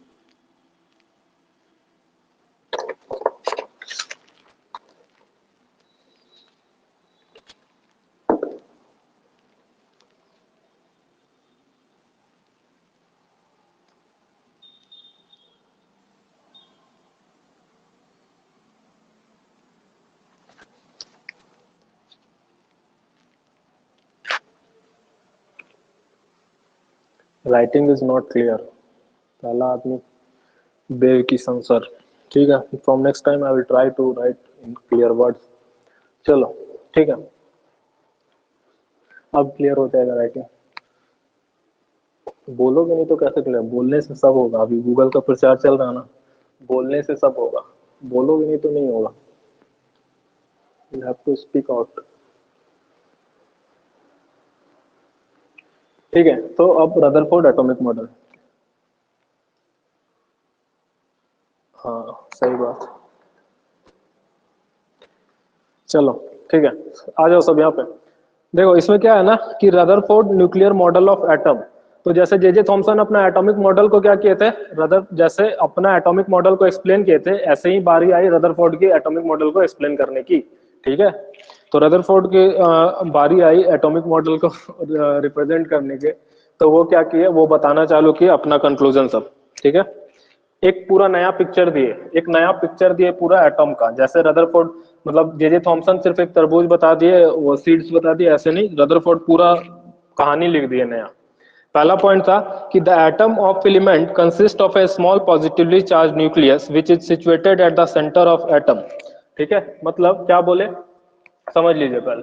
वो बोल रहे हैं, ठीक है, क्या बोले कि the atom of an element, मान लो यदि हम किसी एटम का बात करते हैं तो एटम क्या है, स्फेरिकल है, इसमें उनको कोई दिक्कत नहीं था। तो वो बोले कि इसका इसके सेंटर में क्या होता है कि एक स्मॉल पॉजिटिवली चार्ज न्यूक्लियस होता है। ठीक है, पॉजिटिवली चार्ज क्या होता है, न्यूक्लियस होता है बीच में। ठीक है, और बोले कि जो मास हो रहा है ना, जो ये पूरा एटम मान लो इसका मास 10 केजी होगा। ठीक है, इस मान लो, बता रहा हूं 10 केजी होगा नहीं, बता रहा हूं कि इसका जो 10 केजी यदि मास होगा तो 10 केजी में से 9.99 केजी इस बीच में मास होगा, इस न्यूक्लियस का ही 9.99 केजी मास होगा। बड़ा यूनिट लिया हूं ताकि समझ में आएगा कि 10 केजी यदि पूरे का मास है तो रदरफोर्ड के हिसाब से कि जो पूरा मास है ना वो 9.99 केजी क्या है, वो सेंटर पे ही है, यहीं पे है। बाकी जो 0.01 बचा वो इधर उधर स्कैटर्ड होगा। ठीक है, ये चीज उनका बोलने का मतलब था। बात समझ में आ गई? तो बोल क्या रहे हैं कि हाँ, which carries almost the entire mass of an atom. ये पॉइंट समझ में आ गया, तो इसको मैं लिखा रहा हूं कि the atom of an element, the atom of an element, the atom of an element, ठीक है, consist of A small nucleus, of A small positively charge, ठीक है, small positively charge nucleus which is situated, which is situated, situated मतलब है, ठीक है, situated at the center, at the center of atom, ठीक है, and carries, and carries almost the entire mass, entire mass of atom, ठीक है, entire mass of atom, atom का पूरा मास उसी के कारण है। तो ये पहला पॉइंट वो बोले। दूसरा पॉइंट क्या बोले, the electron are distributed in empty spaces of atom around the nucleus in different concentric circular paths. ठीक है, अब देखो क्या बताएं। तो एटम क्या था, एटम एज ए होल क्या था, न्यूट्रल था। एटम एज ए होल क्या था, न्यूट्रल था। तो प्रोटॉन का तो बारे में बता दिए, पॉजिटिवली चार्ज है तो कैसे होगा, प्रोटॉन के कारण ही पॉजिटिवली चार्ज होगा। तो जो पॉजिटिवली चार्ज है ना, तो प्रोटॉन का हो गया। अब इलेक्ट्रॉन पूछे नेक्स्ट क्वेश्चन कि इलेक्ट्रॉन कहाँ होगा, इलेक्ट्रॉन का क्या हुआ, तो वही बोल रहे हैं कि देखो पॉजिटिवली चार्ज तो बता दिए कि बीच में पॉजिटिवली चार्ज है, और ऐसा है यदि एटम तो पॉजिटिवली चार्ज है, तो वो बोले ना कि इलेक्ट्रॉन सब क्या होता है कि ऐसे रिंग में घूमता है, ठीक है, concentric ring, concentric circle, concentric circle मतलब ऐसा सर्कल जिसका सेंटर सेम हो। ये सर्कल का भी सेंटर सेम है, ये सर्कल जो यहाँ से बन रहा है ये सर्कल का भी सेंटर सेम है, इसके बाद जो सर्कल बनेगा उसका भी सेंटर सेम है। तो वो बोले जो इलेक्ट्रॉन सब है ना वो ये सब सर्कल में आपका घूम रहा है, ठीक है, जो इलेक्ट्रॉन है वो ये सब सर्कल में घूम रहा है, ठीक है, ये सब सर्कल में इलेक्ट्रॉन आपका घूम रहा है और ये इधर घूम रहा है, ऐसे करके कि मान लो यहाँ पे 10 प्रोटॉन है तो 10 इलेक्ट्रॉन इसी सर्कल में कहीं ना कहीं अरेंज होगा। समझ में आ गई बात।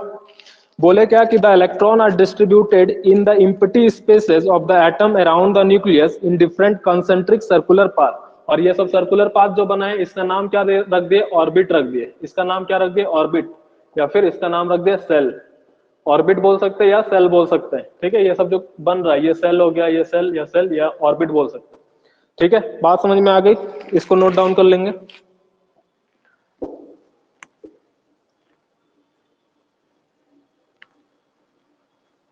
ठीक है, तो दूसरा पॉइंट क्या है, the electron are distributed, the electron are distributed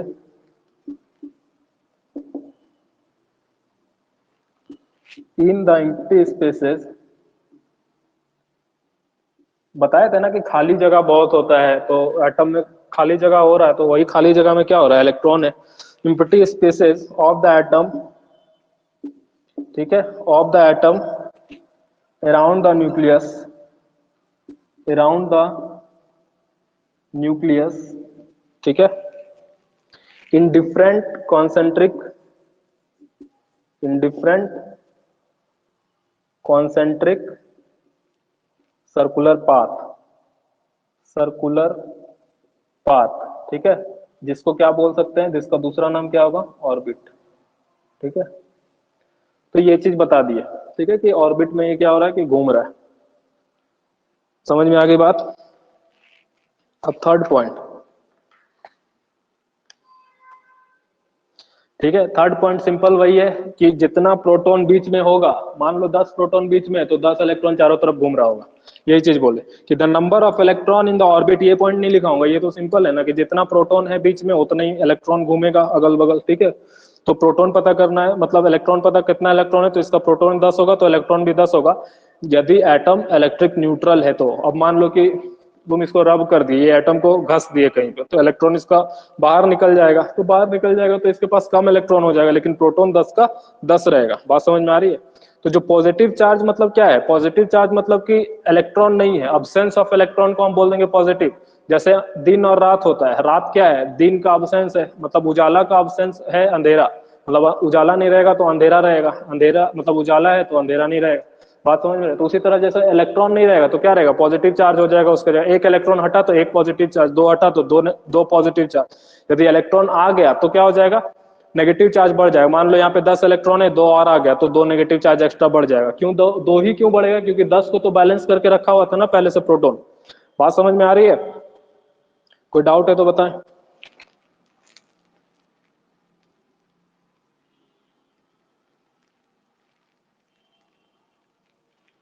The number of electron in the orbit is equal to the number of positive charge proton in the nucleus, ठीक। इसके बाद है volume of nucleus is very small. सो गए क्या सब, कुछ chat box में बताओ, हाँ ना बताओ, लिखिए। तो वॉल्यूम ऑफ न्यूक्लियस नहीं लिखे हो या नहीं सोए हो, क्या बता रहे हो।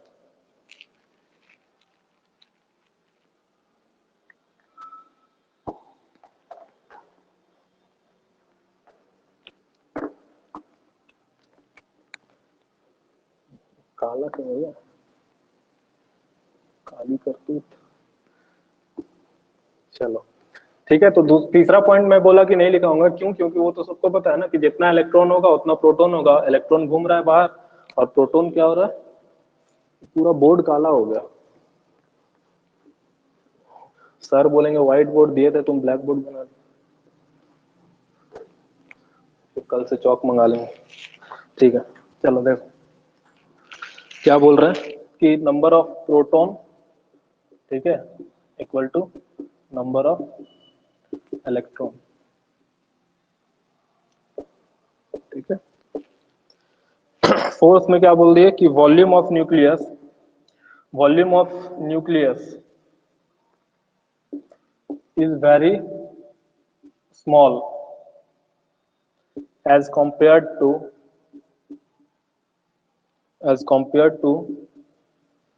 the volume of atom। ठीक, और फिफ्थ पॉइंट बोले कि most of the space is empty, most of the space in the atom is empty। ठीक है, चलो यहां तक किसी को कोई डाउट है तो ये रदरफोर्ड का एटॉमिक मॉडल खत्म हो गया। ठीक है, देखो most of the space in the atom is empty, खाली था, बता दिए। अब एक क्वेश्चन ये पूछ सकते हो ना कि सर जो इलेक्ट्रॉन था, ठीक है, जो इलेक्ट्रॉन था तो उससे अल्फा पार्टिकल पे कुछ इफेक्ट नहीं पड़ा, इलेक्ट्रॉन था वहां पे खाली जगह पे, तो उससे अल्फा पार्टिकल पे कुछ इम्पैक्ट नहीं पड़ा। तो इम्पैक्ट क्यों नहीं पड़ा? क्योंकि कल हम लोग देखे थे ना, इलेक्ट्रॉन का मास कितना होता है, इलेक्ट्रॉन का मास यदि 1 होता है तो प्रोटॉन का मास कितना होता है 1837। मतलब यदि इलेक्ट्रॉन का मास 1 यूनिट है तो प्रोटॉन का मास तुम्हारा 1837 यूनिट है। ठीक है, तो हीलियम न्यूक्लियस में तुम्हारा 2 प्रोटॉन है, मतलब डबल मास हो गया, और यहाँ पे इलेक्ट्रॉन 1 यूनिट है, समझ रहे हो? मतलब उसको 18 मतलब 18 इंटू 2 ऑलमोस्ट बोलो तो 3600 के आसपास का चीज 1 केजी का चीज के ऊपर आ रहा है, तो वो कुछ बचेगा, वो कुछ उसका औकात होगा उसको रोकने का। बात समझ में आ रही है? इलेक्ट्रॉन उसको कुछ नहीं कर पाएगा, रोक भी नहीं पाएगा या फिर उस पर कुछ इंपैक्ट नहीं डालेगा। सामने से हाथी दौड़ता हुआ आ रहा है और आप ऐसे खड़े हैं, तो आपका कुछ औकात है उस हाथी को रोक देंगे? समझ रहे हैं?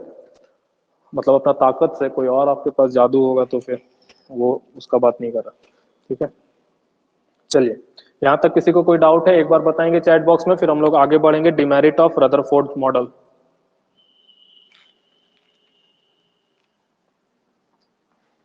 ठीक है,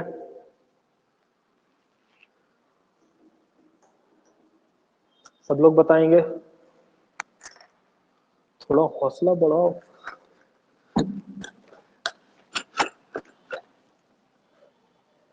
ठीक है,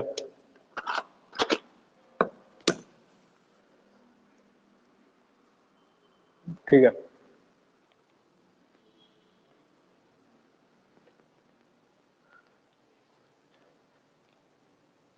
तो अब हम लोग पढ़ेंगे डिमेरिट्स ऑफ रदरफोर्ड मॉडल। ठीक है, हम लोग 2 एटॉमिक मॉडल पढ़ चुके हैं, अब क्या करना है, डिमेरिट ऑफ रदरफोर्ड मॉडल करना है।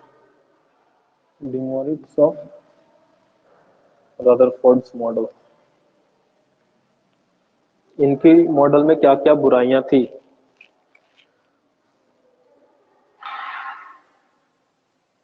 Demerit of Rutherford model.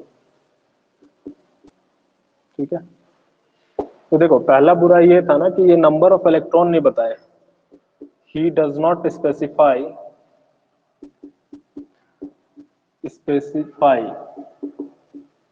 the number of electrons in each orbit। मतलब जो ऑर्बिट बता दिए कि मतलब देखो जैसे ये प्रोटॉन है, इसके बगल में ऐसे ऑर्बिट है, तो कौन से ऑर्बिट में कितना इलेक्ट्रॉन रहेगा। मान लो यहाँ पे 10 बता दिए कि 10 प्रोटॉन है, तो हमको 10 इलेक्ट्रॉन रखना है, तो क्या यहीं पे 10 इलेक्ट्रॉन रख दे, या फिर और क्या हो सकता है, मान लो यहाँ 10 है तो इस तरह से क्या यहाँ पे 10 रख दे, यहाँ पे 8, यहाँ पे क्या मान लो 20 है तो यहाँ 10 रख दे, यहाँ 10 रख दे, या फिर 20 यहीं पे रख दे। तो बहुत सारा पॉसिबिलिटी बनने लगा। तो ये बात ये क्लियर ही नहीं कर पाए कि कौन से ऑर्बिट में कितना इलेक्ट्रॉन को रखना है। बात समझ में आ गए कि जैसे 3 ऑर्बिट यहाँ पे बना है, 1 2 3, तो 10 इलेक्ट्रॉन है, तो 10 इलेक्ट्रॉन को कैसे डिस्ट्रीब्यूट करेंगे, ये चीज का कोई आंसर नहीं था। तो पहला डिमेरिट हो गया रदरफोर्ड का कि यहाँ पे कोई डिमेरिट नहीं था। ठीक है, मतलब यहाँ पे कैसे इसको कोई डिमेरिट नहीं था, क्या बोल रहा हूँ कुछ भी। ठीक है, ये सब जो ऑर्बिट है ना, इसमें कौन सा इलेक्ट्रॉन कहाँ पे रखेगा, कितना इलेक्ट्रॉन कहाँ होगा। 10 है तो हो सके 10 का 10 यहीं हो जाए, हो सके 2 यहाँ हो, 7 यहाँ हो, 1 यहाँ हो, ऐसे हो सकता है, या 2 यहाँ हो, 8 यहाँ हो, या 8 यहाँ हो, 2 यहाँ हो। समझ रहे बात? तो ये चीज था पहला डिमेरिट। दूसरा देखो, पहला डिमेरिट सबको क्लियर है। दूसरा डिमेरिट थोड़ा सोचने वाला है, मतलब थोड़ा फिजिक्स से रिलेटेड है, ठीक है। तो इसमें क्या बोला ना कि एक थ्योरी होती है इलेक्ट्रोमैग्नेटिक थ्योरी, ठीक है। थ्योरी का क्या नाम है? Electromagnetic theory. तो उसके हिसाब से, इलेक्ट्रोमैग्नेटिक थ्योरी के हिसाब से, कौन सा थ्योरी? इलेक्ट्रोमैग्नेटिक थ्योरी,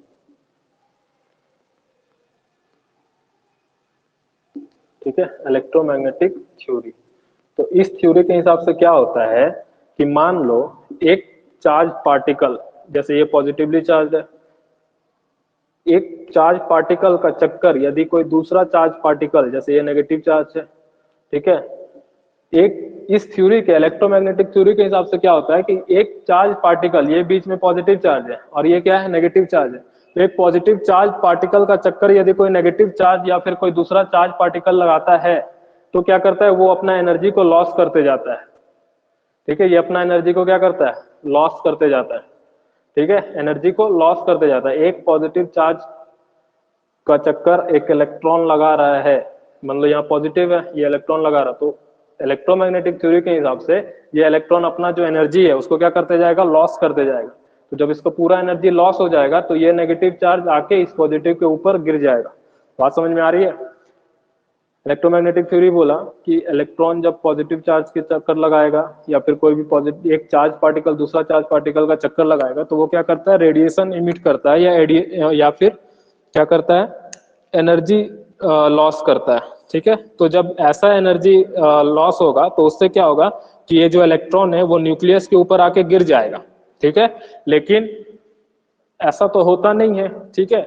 मतलब इसका बोलने का मतलब समझ रहे हैं कि मान लो हर चीज, दुनिया में जो भी चीज है वो किससे बना हुआ है? एटम से बना हुआ है। तो बोल रहा है कि अब एटम कैसे बना हुआ है कि एटम में बीच में न्यूक्लियस है और इलेक्ट्रॉन इसके चारों तरफ घूम रहा है। तो अब बोल रहा है जब इलेक्ट्रॉन घूम रहा है इसके चारों तरफ, ठीक है, तो इलेक्ट्रॉन घूम रहा है तो इलेक्ट्रॉन अपना एनर्जी लॉस करेगा, तो एनर्जी लॉस करेगा तो एक टाइम पे आके इलेक्ट्रॉन इस न्यूक्लियस के ऊपर गिर जाएगा। तो जब न्यूक्लियस के ऊपर गिर जाएगा तो ये एटम क्या होगा? कोलैप्स हो जाएगा, मतलब खत्म हो जाएगा। तो जब एटम कोलैप्स हो जाएगा, सब कुछ एटम से बना है, तो पूरा दुनिया ही तो खत्म हो जाता है ना, कोई दुनिया बनता ही नहीं कभी। समझ रहे बात? ये चीज बोला। लेकिन हम लोग क्या देखते हैं? बहुत सारा चीज हम लोग अपने अगल बगल में देख रहे हैं, तो मतलब ये चीज नहीं होता है, ठीक है। तो इसका कोई आंसर नहीं दे पाए रदरफोर्ड। ये बात समझ में आई? ये बात समझ में आई? Rutherford model could not explain this theory, तो इस थ्योरी को उनका एटॉमिक मॉडल नहीं एक्सप्लेन कर पाया। बात समझ में आ रही है? इसके बाद तीसरा पॉइंट था कि तीसरा बात ये था कि जब एनर्जी लॉस का बात हो रहा है ना, तो उससे क्या होता है? एक स्पेक्ट्रम बनता है, स्पेक्ट्रम बनता है, ठीक है।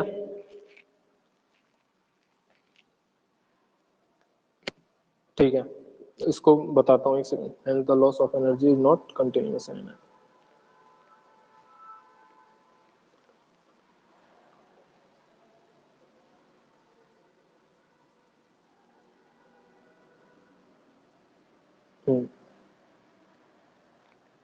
ठीक है, दो पॉइंट ये हो गया। और तीसरा पॉइंट यदि समझना है तो उसको थोड़ा ध्यान से समझिएगा।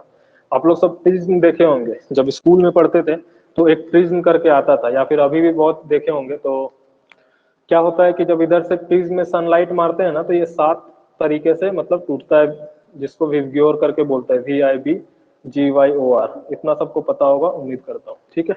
वायलेट, इंडिगो, ठीक है, blue, green, yellow, orange, red, इस तरह से आता है, पैटर्न बनता है। तो ये एक तरह, इसको हम क्या बोलते हैं? एक स्पेक्ट्रम बोलते हैं, ठीक है। इसको क्या बोलते हैं? स्पेक्ट्रम। मतलब आप यहाँ पे बता नहीं पाइएगा कि कौन सा कलर कहाँ से डिफरेंस है, ठीक है, कहाँ पे गैप है, मतलब वो गैप आप नहीं खोजो। मतलब ये ब्लू, मतलब वायलेट खत्म होगा, इंडिगो स्टार्ट, इंडिगो खत्म, ब्लू स्टार्ट, ब्लू खत्म, ग्रीन स्टार्ट, ग्रीन खत्म, येलो, मतलब सब एक दूसरे से कंटिन्यूअस है, लगा हुआ है, जुड़ा जुड़ा जुड़ा स्पेक्ट्रम बन रहा है, ठीक है।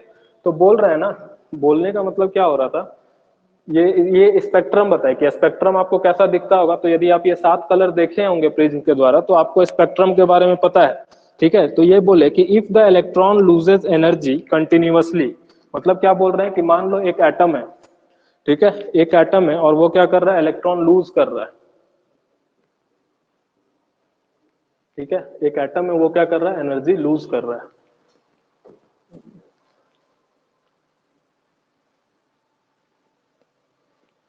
मान लो एक एटम है, ठीक, ये क्या कर रहा है? बीच में पॉजिटिव है, इलेक्ट्रॉन घूम रहा है, अपना एनर्जी लूज कर रहा है। तो इसके बारे में लिखे, इफ द इलेक्ट्रॉन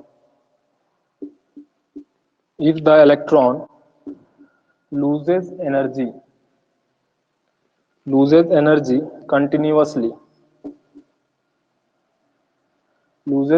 continuously, ठीक है, the observed spectrum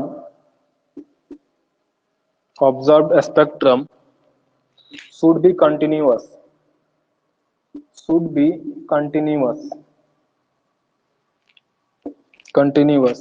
but the actual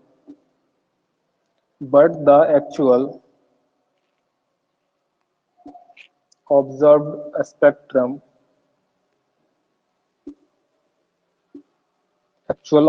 spectrum consists of well defined lines of definite frequency.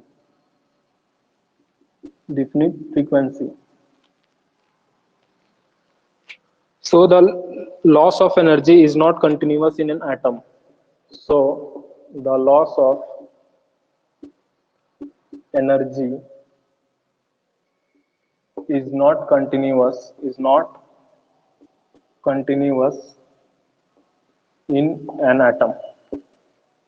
ठीक है, बात समझ में आ रही है कि बोले कि यदि इलेक्ट्रॉन घूम रहा है और कंटिन्यू अपना एनर्जी को लॉस कर रहा है तो जो स्पेक्ट्रम बनेगा इसके कारण, ये यहाँ से एक लाइट के फॉर्म में यहाँ पे कुछ बनेगा, वो कंटिन्यूअस होगा। ठीक है, लेकिन एक्चुअल में क्या है ना कि वैसा नहीं बनता है। ठीक है, एक्चुअल में क्या है कि कंटिन्यूअस नहीं बनता है। ठीक है, उसमें जो स्पेक्ट्रम बन रहा है, जो लाइन आ रहा है, उसका फिक्स फ्रीक्वेंसी है, आगे पढ़ेंगे हम लोग, फिक्स फ्रीक्वेंसी है और उसका फिक्स वेवलेंथ है। ठीक है, तो इसलिए बोल रहा है कि जो एनर्जी निकल रहा है वो कंटिन्यूअस नहीं निकल रहा, वो डिस्क्रीट फॉर्म में निकल रहा, मतलब रुक रुक के निकल रहा है, ऐसे निकल रहा है, कंटिन्यू ऐसे ऐसे नहीं निकल रहा, ये चीज बताया। ठीक है, यहां तक सबको सब कुछ क्लियर है? ये था डिमेरिट ऑफ रदरफोर्ड। एक बार बताएंगे चैट बॉक्स में, सब कुछ क्लियर है?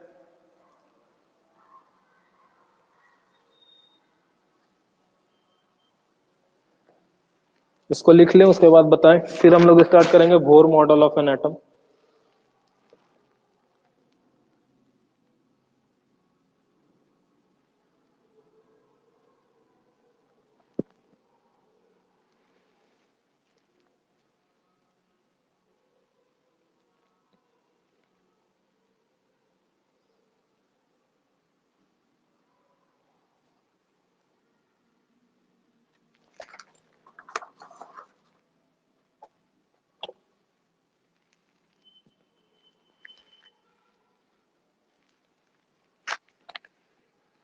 सब लोग लिख लिए?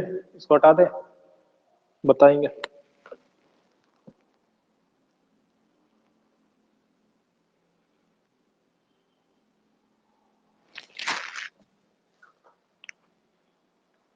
ठीक है, अभी तक का क्लास में किसी को भी कुछ भी डाउट है तो आप चैट बॉक्स में लिख सकते हैं। ठीक है, इतना बार बार नहीं पूछेगा रे कोई, बता दीजिए जल्दी, किसी को भी कोई डाउट है तो आप बता दो। ठीक है, उसको हम लोग दूर करेंगे।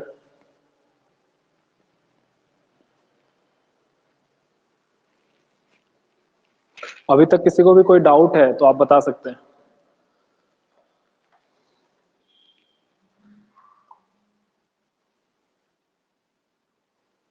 किसी को कोई डाउट है अभी तक?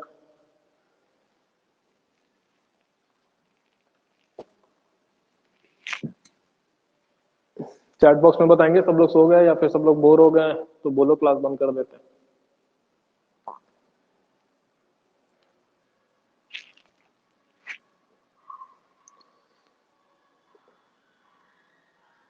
No doubt, no sir, no sir, no sir. ठीक है, ठीक है, तो अब देखो, जो रदरफोर्ड थे ना, रदरफोर्ड बहुत अच्छा काम किए थे। ठीक है, और इसके बाद मतलब मैक्सिमम चीज क्लियर था, लेकिन कुछ कुछ क्वेश्चन जो पूछा गया ना वो उसका आंसर नहीं दे पाए। उनका एटॉमिक मॉडल कुछ कुछ चीजों को एक्सप्लेन नहीं कर पाया। तो अब क्या हुआ कि उन्हीं के एक स्टूडेंट थे जिनका नाम था नील बोर्स। ठीक है, उन्हीं के स्टूडेंट थे जिनका नाम क्या था? नील, नील मितेश, नील नाम था इनका, नील बोर। नील बोर, ठीक है। तो ये क्या किया ना, कुछ नहीं किया, इन्हीं का मॉडल जो था रदरफोर्ड का मॉडल को, उसको थोड़ा अच्छा से ऑर्गेनाइज करके बता दिया। समझ रहे हो, जैसे हम लोग कॉलेज में पढ़ते थे तो वहां पे प्रैक्टिकल नोटबुक लिखना रहता था, प्रैक्टिकल नोटबुक। तो सब क्या करता था, छापता था एक दूसरे का, एक जन लिखा उसी को देख के सब लोग छाप रहे हैं। तो अब क्या करता था, जो ज्यादा तेज रहता था वो वहां पे वर्ड को चेंज कर देता था, ठीक है। वहां पे वो कुछ वर्ड लिखा है तो उसका वर्ड को हटा के दूसरा वर्ड से रिप्लेस कर देता था, गूगल से खोज के पैराफ्रेजिंग कर देता था। तो इसी तरह से नील बोर कुछ काम किए, और मतलब उसमें कुछ अच्छा, मतलब मैक्सिमम चीज वो रदरफोर्ड का ही रहने दिए, बट अपने से जो नया चीज लाए थे उसको ये यहाँ पे बता दिए। तो अभी जो हम लोग पढ़ेंगे, तो अभी हम लोग क्या करेंगे कि कुछ कुछ पोस्टुलेट, जो इंपॉर्टेंट पोस्टुलेट था रदरफोर्ड का, वो तो पूरा रिसर्च पेपर होता है, तो हम जो इंपॉर्टेंट पोस्टुलेट है उसी के बारे में बात करेंगे, जिसका कोई सेंस बनता है, जो हमको कुछ समझ में आए। ठीक है, तो अभी हम लोग बोर्स एटॉमिक मॉडल का कुछ इंपॉर्टेंट पोस्टुलेट्स देखेंगे, ठीक है। तो बोर क्या कहते, क्वांटम मैकेनिकल मॉडल को, मॉडल ऑफ एटम को प्रेजेंट किए थे, ठीक है। नील बोर क्या कहते, quantum mechanical model of atom को लाए थे, ठीक है।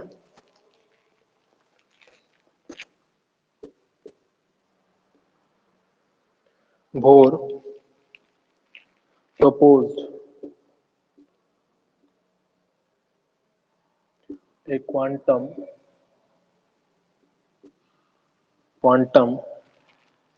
mechanical model of एटम, ठीक है। एटम का क्या किया, क्वांटम मैकेनिकल मॉडल को लाए। तो उसका इंपॉर्टेंट पोस्टुलेट क्या क्या था, इंपॉर्टेंट पोस्टुलेट, पहला, atom has a nucleus where all proton are present, ठीक है। पहला क्या था, atom has a nucleus. Nucleus किसको बोल रहे हैं, बीच में जो था केंद्रिक या फिर नाभिक बोलते हैं, सेंटर में जो बना रहे थे उसको न्यूक्लियस बोलते हैं। Atom has a nucleus which contain, या फिर where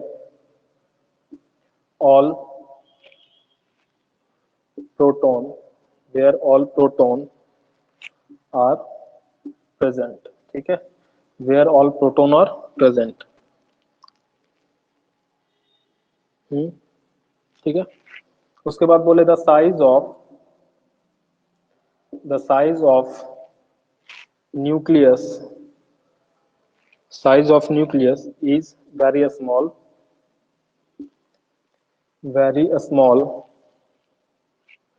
and present at center, ठीक है। तो इसको समझाने के लिए क्या बोल सकते हैं, इसको समझाने के लिए क्या बोल सकते हैं कि जैसे हम बोल रहे साइज ऑफ एटम का बात कर रहे हैं, तो मान लो फुटबॉल का मैच देखने गया, तो जो जितना बड़ा, यदि एटम को यदि बोल रहे हैं कि वो फुटबॉल फील्ड कितना बड़ा होगा, तो न्यूक्लियस कितना बड़ा होगा, फुटबॉल फील्ड के बीच में जो फुटबॉल रखा हुआ उतने बड़ा न्यूक्लियस होगा। बात समझ में आ रही है, कि मतलब मान लो पूरा फुटबॉल का ग्राउंड है और उसके बीच में जो फुटबॉल रखा हुआ है ना, तो इतना बड़ा न्यूक्लियस होगा और इतना बड़ा पूरा एटम होगा। तो उसी का रेशियो है कुछ, मतलब उसी हिसाब से आप समझ सकते हैं कि न्यूक्लियस कितना छोटा है और जो पूरा एटम है वो कितना बड़ा होगा। तो ये पहला पोस्टुलेट था, मतलब नील बोर का, ठीक है। देखो फिर क्या बोले, दूसरा पोस्टुलेट क्या है, इसको नोट डाउन कर लेंगे। दूसरा पोस्टुलेट है, each stationary orbit is associated with definite amount of energy, ठीक है। each stationary each stationary orbit each stationary orbit is associated,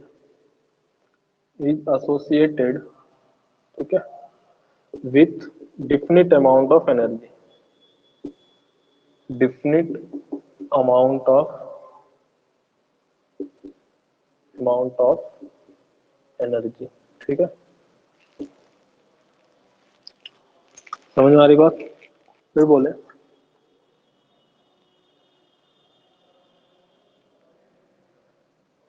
definite amount of energy, फिर बोल रहे the greater is distance of the orbit from nucleus more shall be the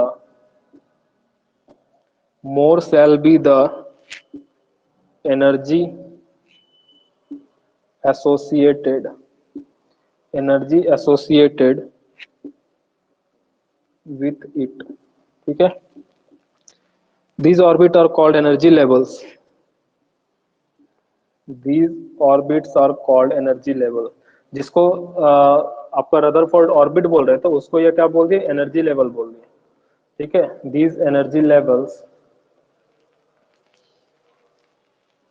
ठीक है, और उसका numbering कर दिए. उसको क्या कर सकते, नंबर, जैसे 1 2 3 4 करके नंबर कर सकते हैं, या के एल से बोल सकते, K shell, L shell, M shell, N shell, इस तरह से ये बताए. तो ये इनका सेकंड पोस्टुलेट था. इसको यदि देखेंगे तो ऐसे बोल रहे हैं कि एटम का न्यूक्लियस बहुत छोटा है, इसमें सारा प्रोटॉन होता है. इसके बाद एटम में क्या होता है, ऑर्बिट होता है. ठीक है, ये जो बना रहे हैं ये सब क्या है, इसका ऑर्बिट है. ऑर्बिट बोल सकते हैं, और ऑर्बिट रदरफोर्ड बोल रहे हैं, या फिर इसको सेल बोल सकते हैं, या इसको एनर्जी लेवल बोल रहे हैं. ठीक है, एनर्जी लेवल. एनर्जी लेवल क्यों बोल रहे हैं, क्योंकि इनका बोलना था कि जितना जो सेल है ना, हर सेल के पास क्या होता है, डिफिनिट अमाउंट ऑफ एनर्जी होता है. जैसे ये सेल नंबर 1 हो गया, तो इसके पास कुछ अमाउंट ऑफ एनर्जी होगा, जिसको U1 बोल रहा हूँ. ये सेल नंबर 2 है, तो इसके पास कुछ एनर्जी होगा, E2 बोल रहा हूँ. इसको सेल नंबर 3 बोल रहे हैं, तो इसके पास E3 एनर्जी होगा. ठीक है, और फिर बोल रहे हैं कि इसका नाम आप K L M ऐसे करके, NO ऐसे करके बढ़ा सकते हैं. मतलब जितना नंबर ऑफ सेल होगा ऐसे करके ये बढ़ते जाएगा, E4 E5 ऐसे बढ़ते जाएगा. ठीक है, ये चीज बोले. उसके बाद फिर बोल रहे greater the distance of orbit. मतलब देखो, जैसे ये न्यूक्लियस है, ये क्या हो गया, ये तो सेंटर में न्यूक्लियस हो गया, नाभिक बोलते हैं इसको हिंदी में. अब ये जो आपका क्या है, न्यूक्लियस है, इस न्यूक्लियस का जैसे डिस्टेंस बढ़ रहा है, जैसे इसका डिस्टेंस मान लो R1 होगा. ठीक है, और इसका डिस्टेंस क्या हो गया, R2 हो गया, इसका डिस्टेंस R3 हो जाएगा. ठीक है, इसी तरह से इस न्यूक्लियस से इस लास्ट वाले का R4 डिस्टेंस होगा. मतलब जो सबसे दूर में, बोलने का मतलब जितना ज्यादा दूर जो ऑर्बिट होगा न्यूक्लियस से, उसका एनर्जी उतना ज्यादा होगा. ठीक है, more shall be the energy associated with it. मतलब इसके पास ज्यादा एनर्जी होगा, उसके बाद इसका एनर्जी होगा, उसके बाद इसका, सबसे कम एनर्जी सबके सबसे पास वाले का. इसको यदि समझना है, तो इसको कैसे बताऊंगा, बता तो रहा हूँ, सेकंड पॉइंट का ही मतलब तो बता रहा हूँ. तो इसको समझना है, तो इसको समझने का मतलब क्या होगा कि मान लो जो बच्चे माँ बाप के साथ रहते हैं, ठीक है, मान लो किसी के भाई बन गया, माँ बाप के साथ रह रहे, तो उनको कम पैसा मिलेगा. क्यों, क्योंकि उसका सारा खर्चा तो मम्मी पापा उठा ही रहे, घर पे जो बोलेगा ला के दे रहे. तो इसलिए इसके पास कम एनर्जी है. एनर्जी मतलब यदि पैसा से समझे, एनर्जी मतलब पैसा से, तो जो मम्मी पापा, मान लो ये न्यूक्लियस है, ये मम्मी पापा है. ठीक है, तो इसके सामने, मम्मी पापा के सामने जो बच्चा रहेगा उसको कम पैसा देंगे. क्यों, क्योंकि जो मांग रहा है वो उसको मिल रहा है, इसलिए इसका एनर्जी क्या होगा, कम होगा. लेकिन जो बच्चा दूर में रह रहा है, माँ बाप से सबसे दूर में जो बच्चा रहेगा, उसको क्या होगा, उसको ज्यादा पैसा भेजा जाएगा. क्यों, क्योंकि इसको जो करना है खुद से करना है. इस तरह से समझ सकते हो, तो इसका एनर्जी क्या होगा, ज्यादा होगा. समझ रहे हो, इस तरह से इसको समझ सकते हैं. समझ गए. दूसरा पॉइंट ये था इसका. और नंबरिंग हमेशा अंदर से बाहर की तरफ हो रही है. 1 अंदर वाले को 1 बोले, बाहर वाले को 2 बोल रहे हैं, फिर 3 बोल रहे हैं, फिर 4 बोल रहे हैं, इस तरह से नंबरिंग कर रहे हैं. नंबरिंग बाहर से मत करने लगिएगा. ठीक है,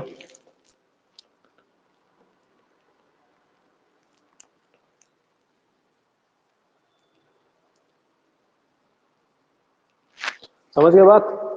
हटा रहा हूं इसको, किसी को कोई तकलीफ है तो बोले, इसको हटा रहा हूं मैं. ठीक है,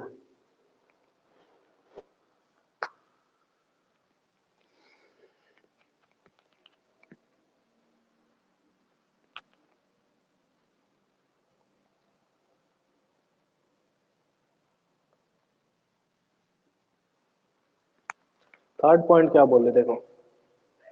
सेकंड पॉइंट क्लियर हो गया, अब थर्ड पॉइंट.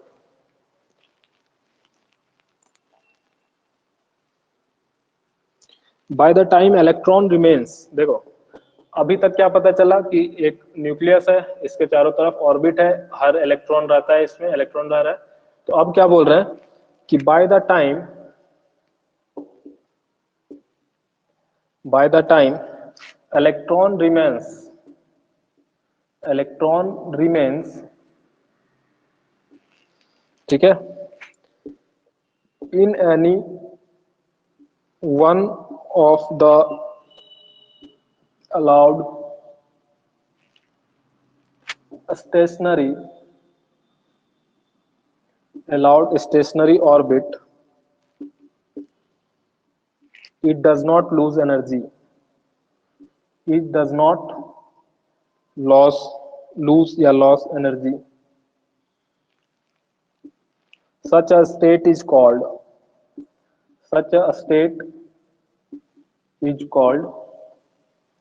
ग्राउंड स्टेट, ठीक है।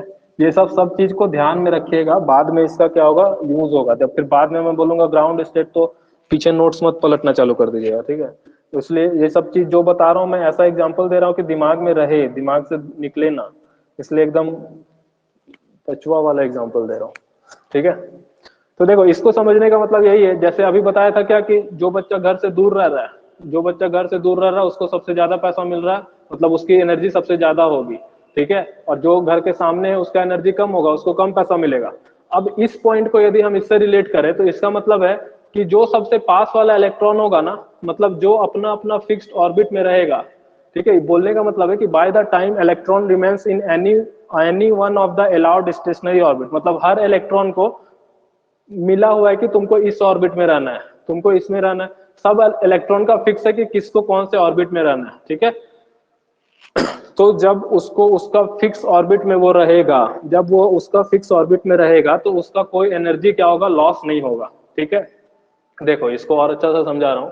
मान लो ये न्यूक्लियस है, ये इसका ऑर्बिट है, ठीक है, ये इसका ऑर्बिट है। अब यहाँ पे एक इलेक्ट्रॉन है, यहाँ पे एक इलेक्ट्रॉन है। तो मैं क्या बोला कि ये जो न्यूक्लियस है ना, इसको मम्मी पापा समझना है, ये आपके मम्मी पापा है, और ये इलेक्ट्रॉन हो आप, और ये सब इलेक्ट्रॉन आपके भाई बहन है, ठीक है।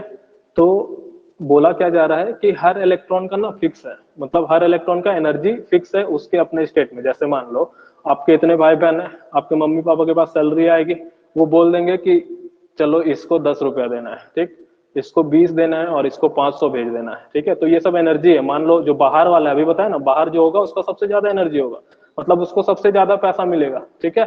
अब मान लो, अब इस पॉइंट का बोलने का मतलब है कि जो जो जहां पे है उसका अपना एनर्जी फिक्स है, मतलब ये इलेक्ट्रॉन यदि इस जगह पे रहेगा तो इसका 500 एनर्जी फिक्स है, ये इलेक्ट्रॉन यहाँ पे रहेगा तो इसका 10 एनर्जी फिक्स है, और वो एनर्जी लॉस नहीं होगा।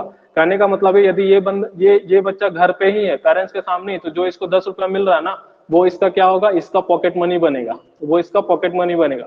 लेकिन ये बिना यदि इसका ये बच जाएगा, ये एनर्जी लॉस नहीं होगा, ठीक है। इसको हम एनर्जी से रिप्रेजेंट कर रहे हैं, तो ये एनर्जी इसका पूरा सेव हो जाएगा, ठीक है। लेकिन ये बच्चा यदि सोचेगा हम पेरेंट्स को बिना बताए कहीं बाहर भाग जाएं, जैसे यहाँ से उड़ के हम यहाँ आ जाएंगे, यही वाला इलेक्ट्रॉन उड़ के यहाँ आ गया, तो इसको अपना पॉकेट मनी खर्चा करना होगा। मतलब जो एनर्जी ये बचाया था ना, वो एनर्जी अब इसका खर्चा होगा, क्योंकि बिना बताए आया है, तो बिना बताया आया तो पापा को पैसा देंगे नहीं, तो अब इसका जो पैसा था ना, जो एनर्जी था, वो एनर्जी खर्चा होगा। इस पॉइंट का मतलब यही है कि by the time electron remains in any one of the allowed stationery orbit, मतलब उसको जो ऑर्बिट मिला है, बोला गया तुमको यहाँ रहना, तो वो यही है, तो उसका कुछ एनर्जी में लॉस नहीं होगा। लेकिन जिस दिन ये चाहेगा कि हम यहाँ से उड़ के भागे कहीं, तो इसका जो एनर्जी है वो एनर्जी का लॉस होना चालू हो जाएगा, ठीक है। बात समझ में आ रही है?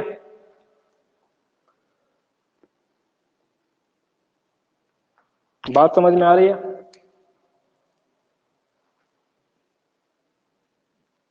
मजा आ रहा है एग्जाम्पल में?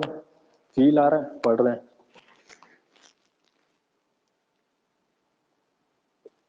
ठीक है। फोर्थ पॉइंट क्या था? देखो, अभी इससे पहले मैं एक क्लास लिया हूँ, इसके बाद अभी 2 घंटे से ये तीसरा घंटा मैं लगातार क्लास ले रहा हूँ, इसके बाद फिर और 2 क्लास मेरे को लेना है। फिर भी लग रहा है आप लोग सो रहे हो। जागते रहो, बताया था ना, एक फिल्म था, जागते रहो, चैन से सोना है तो जाग जाओ। मतलब यदि आपको चैन से सिलेक्शन लेना है तो अभी जाग के पढ़ाई कर लो, बाद में क्या होगा, सो नहीं पाओगे फिर।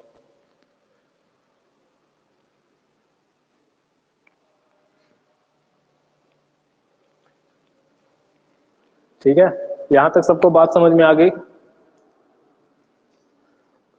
31 लोग बचे हैं। ठीक है, कोई दिक्कत नहीं।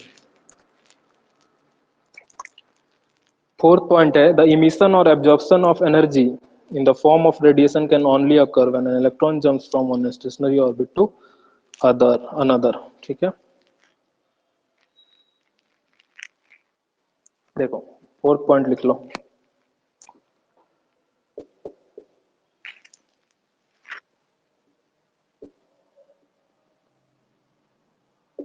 द इमिशन, सच में राइटिंग खराब हो गया। द इमिशन, ठीक है, the emission of absorption orbit,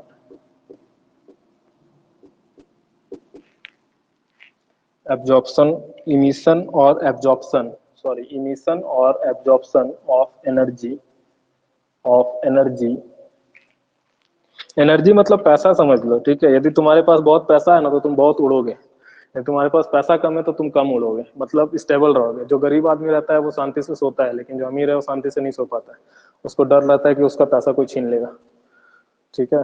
बचपन में हमको पैसा मिलता था, तकिया के नीचे रह के सोते थे, सुबह उठते थे गायब हो जाता था, कोई चुरा लेता था। इमिशन ऑफ और absorption of energy in the form of radiation, in the form of radiation, ठीक है, in the form of radiation can only occur when an electron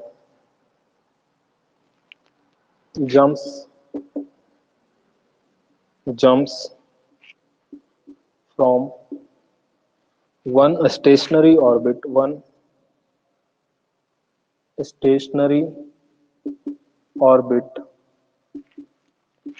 to another, ठीक है, another, ठीक है।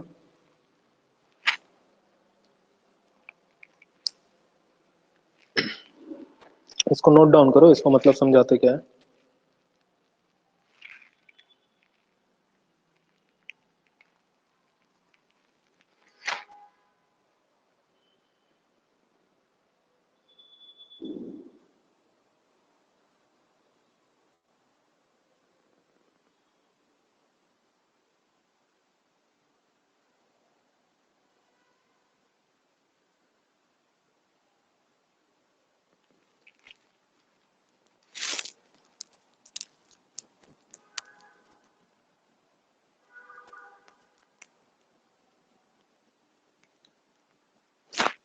हो गया, लिख लिए, डन डन, ठीक है। तो इसका मतलब देखो क्या है कि इमिशन और एब्जॉर्प्शन मतलब एनर्जी क्या होगा कि इमिट होगा, इमिट मतलब निकलेगा बाहर, और एब्जॉर्ब होगा मतलब वो इलेक्ट्रॉन एनर्जी एब्जॉर्ब कर लेगा, ठीक है। कब करेगा और किस फॉर्म में करेगा, तो in form of radiation. Radiation energy मतलब क्या, उसको जो एनर्जी मतलब हम बोल दे रहे पैसा, तो क्या इलेक्ट्रॉन को पैसा मिलेगा? पैसा नहीं मिलेगा, रेडिएशन के फॉर्म में एनर्जी, ठीक है, रेडिएशन के फॉर्म में एनर्जी है। कैन ओनली अकर, कब हो सकता है, कब हो सकता है, इमिशन कब होगा या एब्जॉर्प्शन कब होगा, जब या तो इलेक्ट्रॉन मतलब इलेक्ट्रॉन को क्या करना पड़ेगा, अपना एक स्टेशनरी ऑर्बिट से दूसरा ऑर्बिट में जाना होगा। मतलब देखो अभी तक हम लोग क्या समझे ना कि ये मेरा प्रोटॉन है, इसके तरफ ऑर्बिट होता है, इस ऑर्बिट में क्या होता है, इलेक्ट्रॉन होता है। अब ये इलेक्ट्रॉन हर ऑर्बिट का एनर्जी अपना फिक्स है, जैसे इसका E1 हो गया, इसका E2 हो गया, इसका E3 हो गया, तो मतलब जो जितना दूर है उसका एनर्जी उतना ज्यादा है, ये भी समझ गया। तो अब क्या बोल रहा है कि ये इमिशन और एब्जॉर्प्शन ऑफ एनर्जी, मतलब हम क्या बोले कि जब तक ये अपने ऑर्बिट में रहेगा तब तक इसका एनर्जी में कोई चेंज नहीं होगा, ये अपना एनर्जी लॉस नहीं करेगा। ये यहाँ पे है तो अपना एनर्जी लॉस नहीं कर रहा, ये यहाँ पे है तो अपना एनर्जी लॉस नहीं कर रहा। मतलब जिस इलेक्ट्रॉन को जो एनर्जी जो ऑर्बिट में मिला है, जिसको जो ऑर्बिट मिला है उस ऑर्बिट में रहेगा तो वो अपना एनर्जी को लॉस नहीं करेगा, ठीक है, अपना एनर्जी को लॉस नहीं करेगा। लेकिन अब क्या होता है कि ये इलेक्ट्रॉन है, ये देखा कि इसको यहां से उड़ के यहां जाना है, ठीक है, इसको यहां से उड़ के यहां जाना है। तब ऐसा यदि कोई केस होगा तो ये जो ऑर्बिट है ना, इसको हम स्टेशनरी ऑर्बिट बोल रहे हैं, स्टेशनरी ऑर्बिट या ग्राउंड स्टेट नॉर्मल, तो नॉर्मल स्टेट में तो वहां पे कोई एनर्जी का इमिशन या एब्जॉर्प्शन नहीं होगा। एनर्जी का इमिशन या एब्जॉर्प्शन कब होगा, जब कोई इलेक्ट्रॉन अपना ऑर्बिट को छोड़ के ऊपर आएगा और फिर यहां से वापस अपना ऑर्बिट में जाएगा। तो जब यहां से उड़ के इधर आएगा तो एनर्जी एब्जॉर्ब होगा, जब यहां से उड़ के वापस अपने जगह पे जाएगा तो उसका एनर्जी इमिट होगा। बात समझ रहे? वही चीज यहाँ लिखा, इमिशन और एब्जॉर्प्शन दोनों लिखा। इमिशन मतलब बाहर निकलना और एब्जॉर्प्शन मतलब अंदर वापस उसके पास एनर्जी आना। तो जब इधर से इस ऑर्बिट से उड़ के ये आउटर मोस्ट ऑर्बिट पे जाएगा, ठीक है, तो एनर्जी एब्जॉर्ब करेगा, और जब यहाँ से एनर्जी जब मतलब हायर से लोअर पे जाएगा तो एनर्जी क्या करेगा, इमिट करेगा। ठीक है, तो ये चीज यहाँ पे लिखा हुआ है कि इलेक्ट्रॉन जब एक ऑर्बिट से दूसरे ऑर्बिट में जंप करता है तब इमिशन और एब्जॉर्प्शन स्पेक्ट्रम दिखता है। बात समझ में आ रही है? वही लिखा है, इमिशन और absorption of energy in the form of radiation can only occur when an electron jumps from one stationary orbit to another. मतलब अपना जो ऑर्बिट मिला हुआ है उससे छोड़ के जब बाहर जाएगा तब उसका एनर्जी क्या होगा, एब्जॉर्ब होगा और एनर्जी इमिट होगा। ये तभी हो सकता है। ठीक है, तो दो दो केस बन रहा है। एक हो रहा है कि बाहर का इलेक्ट्रॉन अंदर जाए और अंदर का इलेक्ट्रॉन बाहर आए, ये दो केस बन रहा है। तो एक में इमिशन होगा और एक में एब्जॉर्प्शन होगा। बात समझ में आ गई?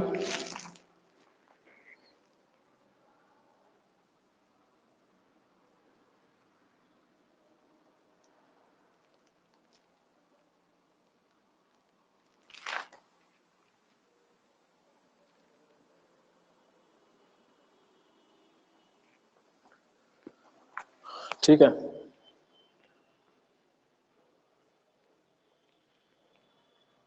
आप लोग इससे पहले पढ़े हो ऐसे करके, ऐसे एग्जांपल दे दे के पढ़े हो?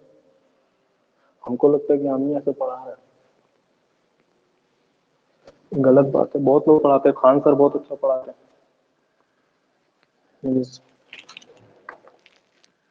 ठीक है, तो देखो इसको और क्या बात लिखा है ना यहाँ पे, देखो ऐसे लिखा है, ऐसे लिखा है, energy is absorb, energy is absorb, absorbed when the electron jump, when the electron jumps from lower to higher orbit, lower to higher orbit and is emitted, energy emit होता है। emit कब हो रहा है, देखो energy emit कब हो रहा है, when it moves, when it moves from higher to lower, higher to lower orbit। ठीक है, या फिर इसको ऐसे बोल रहे हैं, when the electron moves from inner to outer orbit, when the electron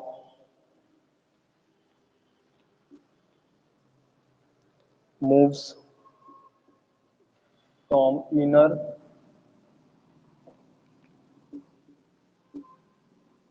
to outer orbit by absorbing definite amount of energy, definite amount of energy,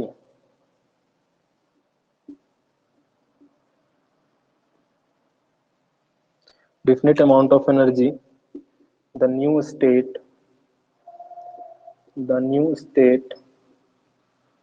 of the electron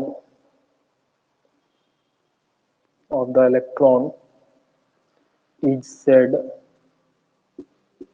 excited energy। ठीक है, एक्साइटेड स्टेट या excited level कुछ भी बोल सकते हैं, excited state. सोए नहीं हो ना सब, जाग रहे हो। Energy is absorb when the electron jumps from lower to higher orbit, ठीक है, and is emitted when it moves from higher to lower orbit. समझ रहे बात? मतलब यहाँ पे बताया जा रहा है कि एनर्जी कब एब्जॉर्ब होगा और एनर्जी कब इमिट होगा। ठीक है, जैसे ये न्यूक्लियस है, यहाँ से बाहर जा रहे हैं ऐसे करके, यहाँ पे मान लो एक इलेक्ट्रॉन है, पापा के पास वाला इलेक्ट्रॉन। ठीक है, ये पापा के पास वाला इलेक्ट्रॉन चाहता है कि हम बाहर जाएंगे। ठीक है, बाहर जाना है हमको, ये इलेक्ट्रॉन को क्या करना है, बाहर जाना है। तो बाहर जाने का हर का फिक्स है। ठीक है, एनर्जी हर सेल का एनर्जी फिक्स है, इसका E2 है, इसका E1 है, ठीक है, इसका E1 E2 E3, इस तरह से सबका एनर्जी फिक्स है। ठीक, तो ये इलेक्ट्रॉन के पास ऑलरेडी कितना एनर्जी है, E1 एनर्जी होगा। यहाँ पे है तो इसके पास E1 एनर्जी होगा। ठीक, अब क्या है कि इस इलेक्ट्रॉन को पहुंचना है यहाँ, ठीक है, इसको यहाँ आना है, तो यहाँ आने के लिए इसके पास कुछ एनर्जी होना चाहिए, तो ये क्या करेगा ना, एनर्जी एब्जॉर्ब करना चालू करेगा, ठीक है। मतलब लो से पापा के पास से गुपचुप का ठेला में भागना है, पापा के पास से गुपचुप का ठेला में भागना है, तो हमको थोड़ा पैसा चाहिए होगा, तो जितना है उतना से काम नहीं चलेगा, तो और हमको एब्जॉर्ब करना होगा, अपने पास और ज्यादा पैसा लाना होगा, तब हम इस ठेला के लायक या ये इस रेस्टोरेंट के लायक बनेंगे। बात समझ में आ रहा है? यहाँ से उड़ के इसको यहाँ तक आना है, तो इसको अपना कुछ एनर्जी एब्जॉर्ब करके यहाँ तक आना होगा। बात समझ में आ रही है? लेकिन यदि आप यहाँ से मान लो आप विदेश में हो, विदेश, ये मान लो ये विदेश है, विदेश से कमा के आओगे यहाँ पे वापस पापा के पास, तो क्या करोगे, जितना पैसा कमाया हो ना, यहाँ पे मौसी मिले, मौसी को एक फोन दे दोगे खरीद के, यहाँ पे चाचा मिला, इसको सबको गिफ्ट करते हुए आओ, सबको दिखाओगे देखो कितना कमाए, तो यहाँ से आते आते आपका पैसा क्या होगा, खत्म होगा। जब पैसा कम हो जाएगा तब पापा के पास आओगे, कुछ तो बच भी नहीं है। समझ रहे हो बात? तो ये चीज इस तरह से इसको समझ सकते हैं कि जब लो से हाई पे जा रहे हैं तो एनर्जी एब्जॉर्ब कर रहे हैं, हाई से लो पे जा रहे हैं तो एनर्जी निकाल रहे हैं, एनर्जी को क्या कर रहे हैं, इमिट कर रहे हैं, बाहर भेज रहे हैं एनर्जी को, ठीक है, एनर्जी को बाहर भेज रहे हैं, मतलब पैसा खर्चा कर रहे हैं। ऊपर से ज्यादा पैसा कमा के आए तो नीचे जाते जो नीचे मिलते जाएगा खर्चा कर दे जाए, ठीक है। और यदि जो नीचे से ऊपर जा रहा है वो बचा के जाएगा, जैसे हम बाहर से यहाँ आए तो हम पूरा पैसा बचाएंगे कि मेरा पैसा कहीं खर्चा ना हो जाए, लेकिन यदि हम यहाँ से पूरा पैसा बटोर के घर जाएंगे तो क्या होगा, पूरा खर्चा करेंगे। समझ रहे हो? तो यही चीज है, बाहर से दूर जाते हैं। जैसे मान लो यहाँ से यहाँ जा रहे हैं तो एनर्जी क्या होगा, इमिट होगा, पैसा खर्चा होगा, और यहाँ से यहाँ आएंगे तो पैसा बचाना होगा। बात समझ में आ रही है? क्लियर है?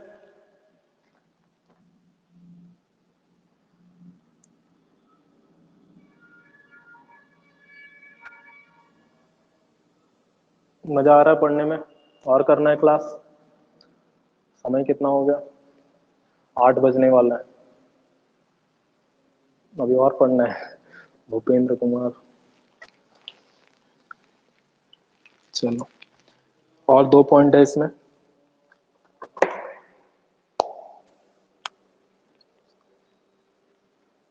थोड़ा इसको नोट कर लो, इसके बाद फिर मैं बताता हूँ क्या है क्या नहीं, ठीक है।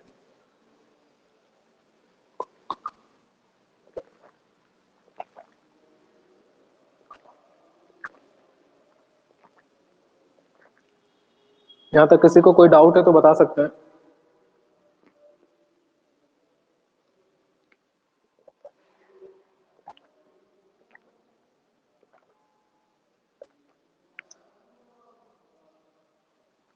चलो शांत बैठो मत, बताओ।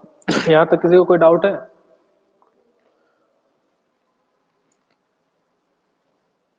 तीस लोग बचे हैं, चलो। हाथ मेरा काला हो गया, सब बोलेगा तुम जाके वहां कोयला फोड़ते हो क्या? पहले हाथ सफेद होता था, अब हाथ काला हो रहा है। पहले चौक से लिखते थे, अब मार्कर से लिख रहा है।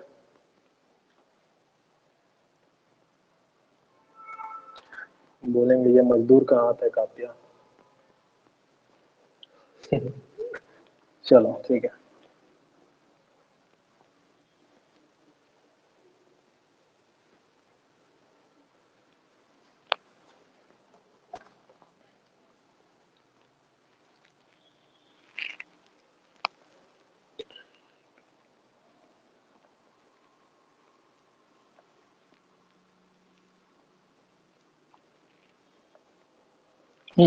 देखो, अभी जो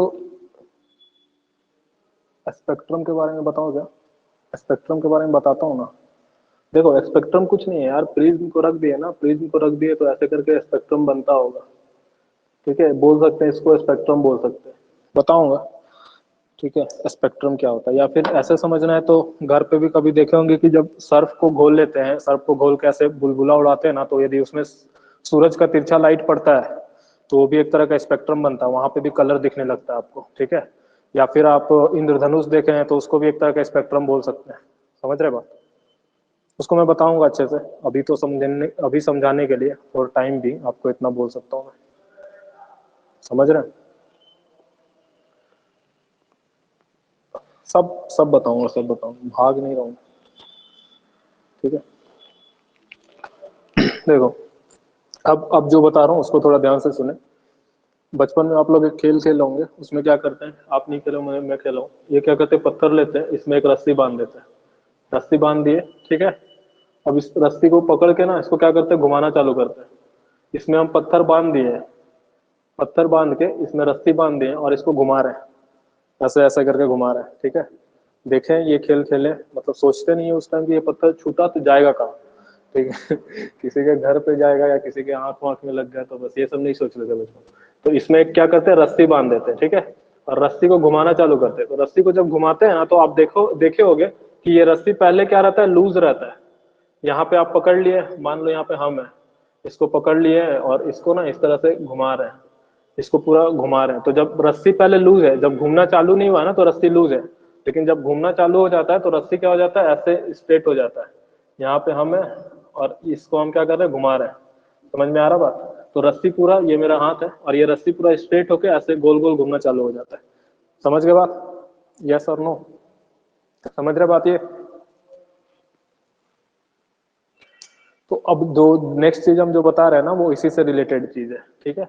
तो इसमें ना फिजिक्स में पढ़े होंगे कि इसको बोलते हैं सेंट्रीफ्यूगल फोर्स, मतलब इसमें एक इधर ऐसे लग रहा है, एक फोर्स इधर लगता है, ठीक है। तो जब यहाँ से मान लो छूट गया, यहाँ से रस्सी छूटेगा ना, तो ये इस डायरेक्शन में भागेगा, इधर भागेगा निकल के, मतलब परपेंडिकुलर भागता है, ठीक है। या फिर आप वो देखे होंगे घर पे, कभी आपके घर पे यदि रॉड वॉड का काम लगा होगा घर बनते वक्त, तो रॉड, या फिर रास्ते में देखे होंगे कि रॉड काटता है, रॉड को क्या करता है, एक ऐसे मशीन रहता है, इसमें कांटा ऐसे दांत बना रहता है और ये घूमता है ऐसे, और ये रॉड को काटता है। तो रॉड को काटता है तो इस तरफ आपका लाइट निकलता है, चिंगारी निकलता है, परपेंडिकुलर निकलता है ऐसे, इस जगह से परपेंडिकुलर चिंगारी निकलता है। तो वही चीज यहाँ पे बता रहे। तो ये क्या, इस ये चीज, ये कंसेप्ट पे नेक्स्ट चीज है, ठीक है। इस पे नेक्स्ट चीज क्या है कि देखो, अब क्या हुआ ना कि जैसे ये न्यूक्लियस था, पॉजिटिव चार्ज, अब इसमें क्या हो रहा है, इलेक्ट्रॉन घूम रहा है, ठीक है, इलेक्ट्रॉन घूम ही रहा है ना इसके चारों तरफ। तो इलेक्ट्रॉन भी इसी तरह से घूम रहा है। तो देखो पॉजिटिव और नेगेटिव में कैसा अट्रैक्शन होता है, पॉजिटिव चार्ज है और नेगेटिव चार्ज है, तो इसमें क्या होगा, अट्रैक्शन होगा, ठीक है। पॉजिटिव और नेगेटिव चार्ज में क्या होगा, अट्रैक्शन होता है, ठीक है। और नेगेटिव चार्ज में क्या होता है, मतलब रिपल्सन होता है, ठीक है। तो यहाँ पे देखो, यहाँ पे दो चीज है, क्या चीज है, पहला है कि ये नेगेटिव चार्ज है, तो इस नेगेटिव को ये पॉजिटिव अपनी तरफ खींच सकता है, इस नेगेटिव को पॉजिटिव अपनी तरफ खींच सकता है। लेकिन हम नहीं खींच, ये इलेक्ट्रॉन इसमें घूम रहा है, खिंचा नहीं रहा। क्यों नहीं खिंचा रहा है, तो बोल रहा है कि जो इलेक्ट्रॉन जब घूम रहा है ना, तो इसके ऊपर एक सेंट्रीफ्यूगल फोर्स लग रहा है, ठीक है। इस इलेक्ट्रॉन पे क्या लग रहा है, सेंट्रीफ्यूगल फोर्स लग रहा है, जो इसको बाहर की तरफ खींच रहा है और ये इधर से इसको खींच रहा है। तो दोनों क्या हो जा रहा है, आपस में बैलेंस हो जा रहा है, इसलिए इलेक्ट्रॉन अपना फिक्स पाथ में घूम पा रहा है। बात समझ में आ रही कि देखो, आप जब वो रस्सी को ऐसे घुमा रहे हो, घुमा रहे हो, तो वो आपको पता है कि जो पत्थर इसमें बंधा हुआ है ना, वो इतना ही दूर तक जाएगा, आपके अगल बगल कोई नहीं आएगा। एक कहानी ऐसे याद आ गया कि एक बच्चा था मेरे, मतलब मकान मालिक का बेटा था।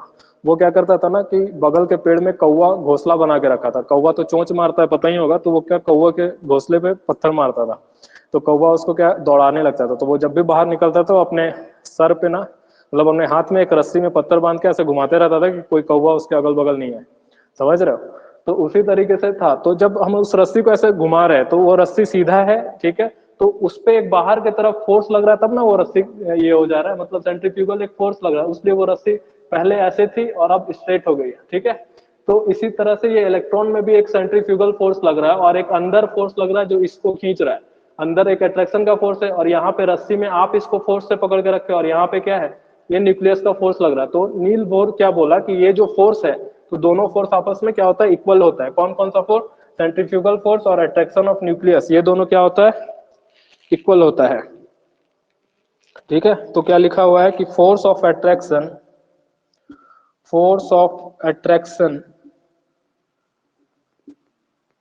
Toward nucleus is equal to centrifugal force,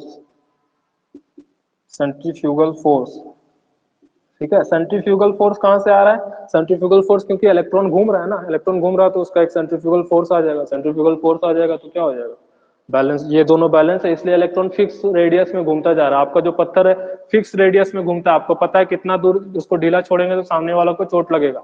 आप स्ट्रिंग उसका रस्सी इतना दूर पकड़ के रखते हो, तो इसी तरह से ये फिक्स पाथ में घूम रहा है, ये इसका रेडियस फिक्स है। कितना दूर में घूमना है वो डिपेंड कर रहा है यहाँ पे, क्यों इतना फिक्स में क्यों घूम रहा है, आज यहाँ गया, ऐसे ऐसे बढ़ते क्यों नहीं जा रहा है, इसलिए नहीं बढ़ रहा है क्योंकि ये दोनों फोर्स बैलेंस है, इसलिए ये फिक्स में घूम रहा है। समझ गए बात? तो ये था फिफ्थ पॉइंट, मतलब 5.5। 6 पॉइंट क्या है, उसके बाद आज क्लास बंद होगा, 8 बज गया, 2 घंटा सोते, 2 घंटा कुछ पढ़ने का चीज है, इतना तो पूरा ठीक है। Out of infinite number of possible circular orbits around the nucleus, the electron can revolve only in those orbits which have angular momentum in an integral multiple of h by 2 pi.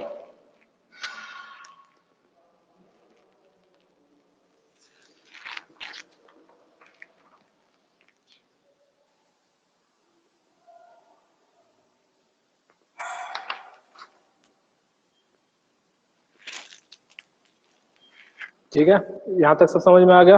अब 6 point लिखते हैं, फिर class छोड़ेंगे हम लोग। Out of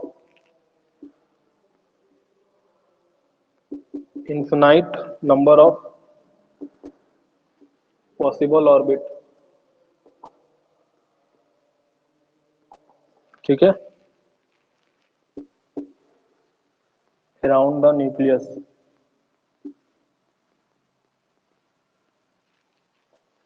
the electron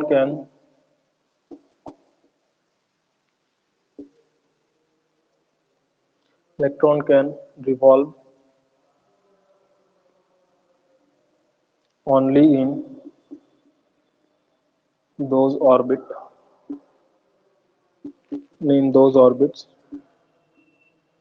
whose angular momentum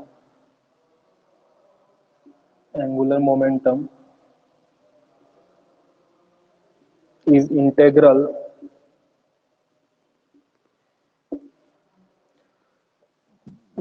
multiple of h by 2 pi, ठीक है। अब ये h by 2 pi क्या है, h है प्लैंक कांस्टेंट, और ये पाई तो पता है सबको, h क्या है, प्लैंक कांस्टेंट है, प्लैंक एक्सेंट्रिक है, ठीक है। आगे हम लोग पढ़ेंगे। तो इसमें देखो, इसमें क्या बोल रहा है ना, कि इसमें बोल रहा है कि देखो जैसे ये पॉजिटिव न्यूक्लियस है, इसके चारों तरफ बहुत सारा ऑर्बिट हो सकता है, मतलब अनगिनत ऑर्बिट हो सकता है, ठीक है, इन्फिनिटी तक जा सकता है इस तरह से ऑर्बिट गोल बनाएंगे तो। लेकिन इलेक्ट्रॉन किस में रहेगा, इलेक्ट्रॉन उसी में रहेगा जिसका एंगुलर मोमेंटम क्या होता है, फिजिक्स में पढ़े होंगे कि एम वी आर से लिखते हैं एंगुलर मोमेंटम, ठीक है। एंगुलर मोमेंटम को एम वी आर से लिखते हैं, मतलब एम वी क्या होता है, मोमेंटम, और आर होता है परपेंडिकुलर डिस्टेंस, ठीक है। तो जो भी चीज, जैसे इलेक्ट्रॉन घूम रहा है, तो इलेक्ट्रॉन घूम रहा है तो इसका कुछ परपेंडिकुलर डिस्टेंस होगा सेंटर से, ठीक है। और ये जैसे घूम रहा है तो इसका मास और इसका वेलोसिटी, जिस रफ्तार से ये घूम रहा है उसका मास, वेलोसिटी और ये डिस्टेंस को मल्टीप्लाई करते हैं तो एंगुलर मोमेंटम आता है। वो एंगुलर मोमेंटम, ठीक है। तो बोला कि इलेक्ट्रॉन उसी ऑर्बिट में रहेगा, ठीक है, इलेक्ट्रॉन उसी ऑर्बिट में रहेगा, उसी ऑर्बिट में घूमेगा जिसके पास जिसका एंगुलर मोमेंटम आपका h बाई 2 पाई के इंटेग्रल में हो, h बाई 2 पाई के इंटेग्रल में हो। h बाई 2 पाई को कैलकुलेट करेंगे ना तो कुछ एक वैल्यू आएगा, h का कुछ वैल्यू होता है, ठीक है, प्लैंक कांस्टेंट बोलते हैं इसको। तो h का वैल्यू होता है 6.625, ठीक है, 6.625 इंटू 10⁻⁻34 जूल सेकेंड, ये इसका यूनिट होता है, ठीक है। तो इसको जब हम कैलकुलेट कर लेंगे, ये पूरा वैल्यू, पाई का वैल्यू आपको पता है 3.14 होता है, तो इसको कैलकुलेट कर लेंगे तो इसी का मल्टीपल में होगा। जैसे मान लो इसका वैल्यू, यदि मान लो तुम्हारे पास क्या आ गया, एन आ गया, मान लो इसका वैल्यू क्या आ गया, एन आ गया, तो जो ऐसा ऑर्बिट जिसका एंगुलर मोमेंटम का वैल्यू एन होगा या 2n होगा या 3n होगा, उसी में इलेक्ट्रॉन रहेगा।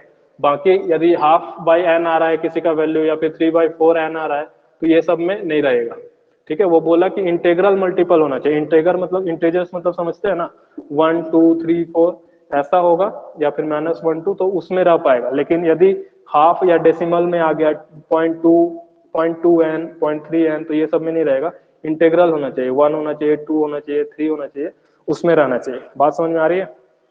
चलो फिर आज का क्लास हम लोग यहीं छोड़ेंगे। इसमें कोई डाउट है, यहाँ तक समझ गया, यहाँ तक सब समझ गया, सो गए क्या सब, ठीक है। तो हम लोग शुरू से क्या पढ़े, थॉमसन मॉडल से स्टार्ट किए थे, ठीक है। थॉमसन मॉडल पढ़ने के बाद रदरफोर्ड मॉडल पढ़ लिए, रदरफोर्ड मॉडल पढ़ने के बाद हम लोग नील बोर का एटॉमिक मॉडल पढ़ लिए, ठीक है। ठीक है, तो आज का क्लास को हम लोग यहीं पे छोड़ते हैं। हाँ, उम्मीद करते हैं कि आप लोग जितने लोग यहाँ पे हो उतने लोग रहोगे नेक्स्ट क्लास में, तो ताकि अच्छा से समझा पाएंगे। ठीक है, चलो, जय हिंद, कल मिलते हैं नेक्स्ट क्लास में।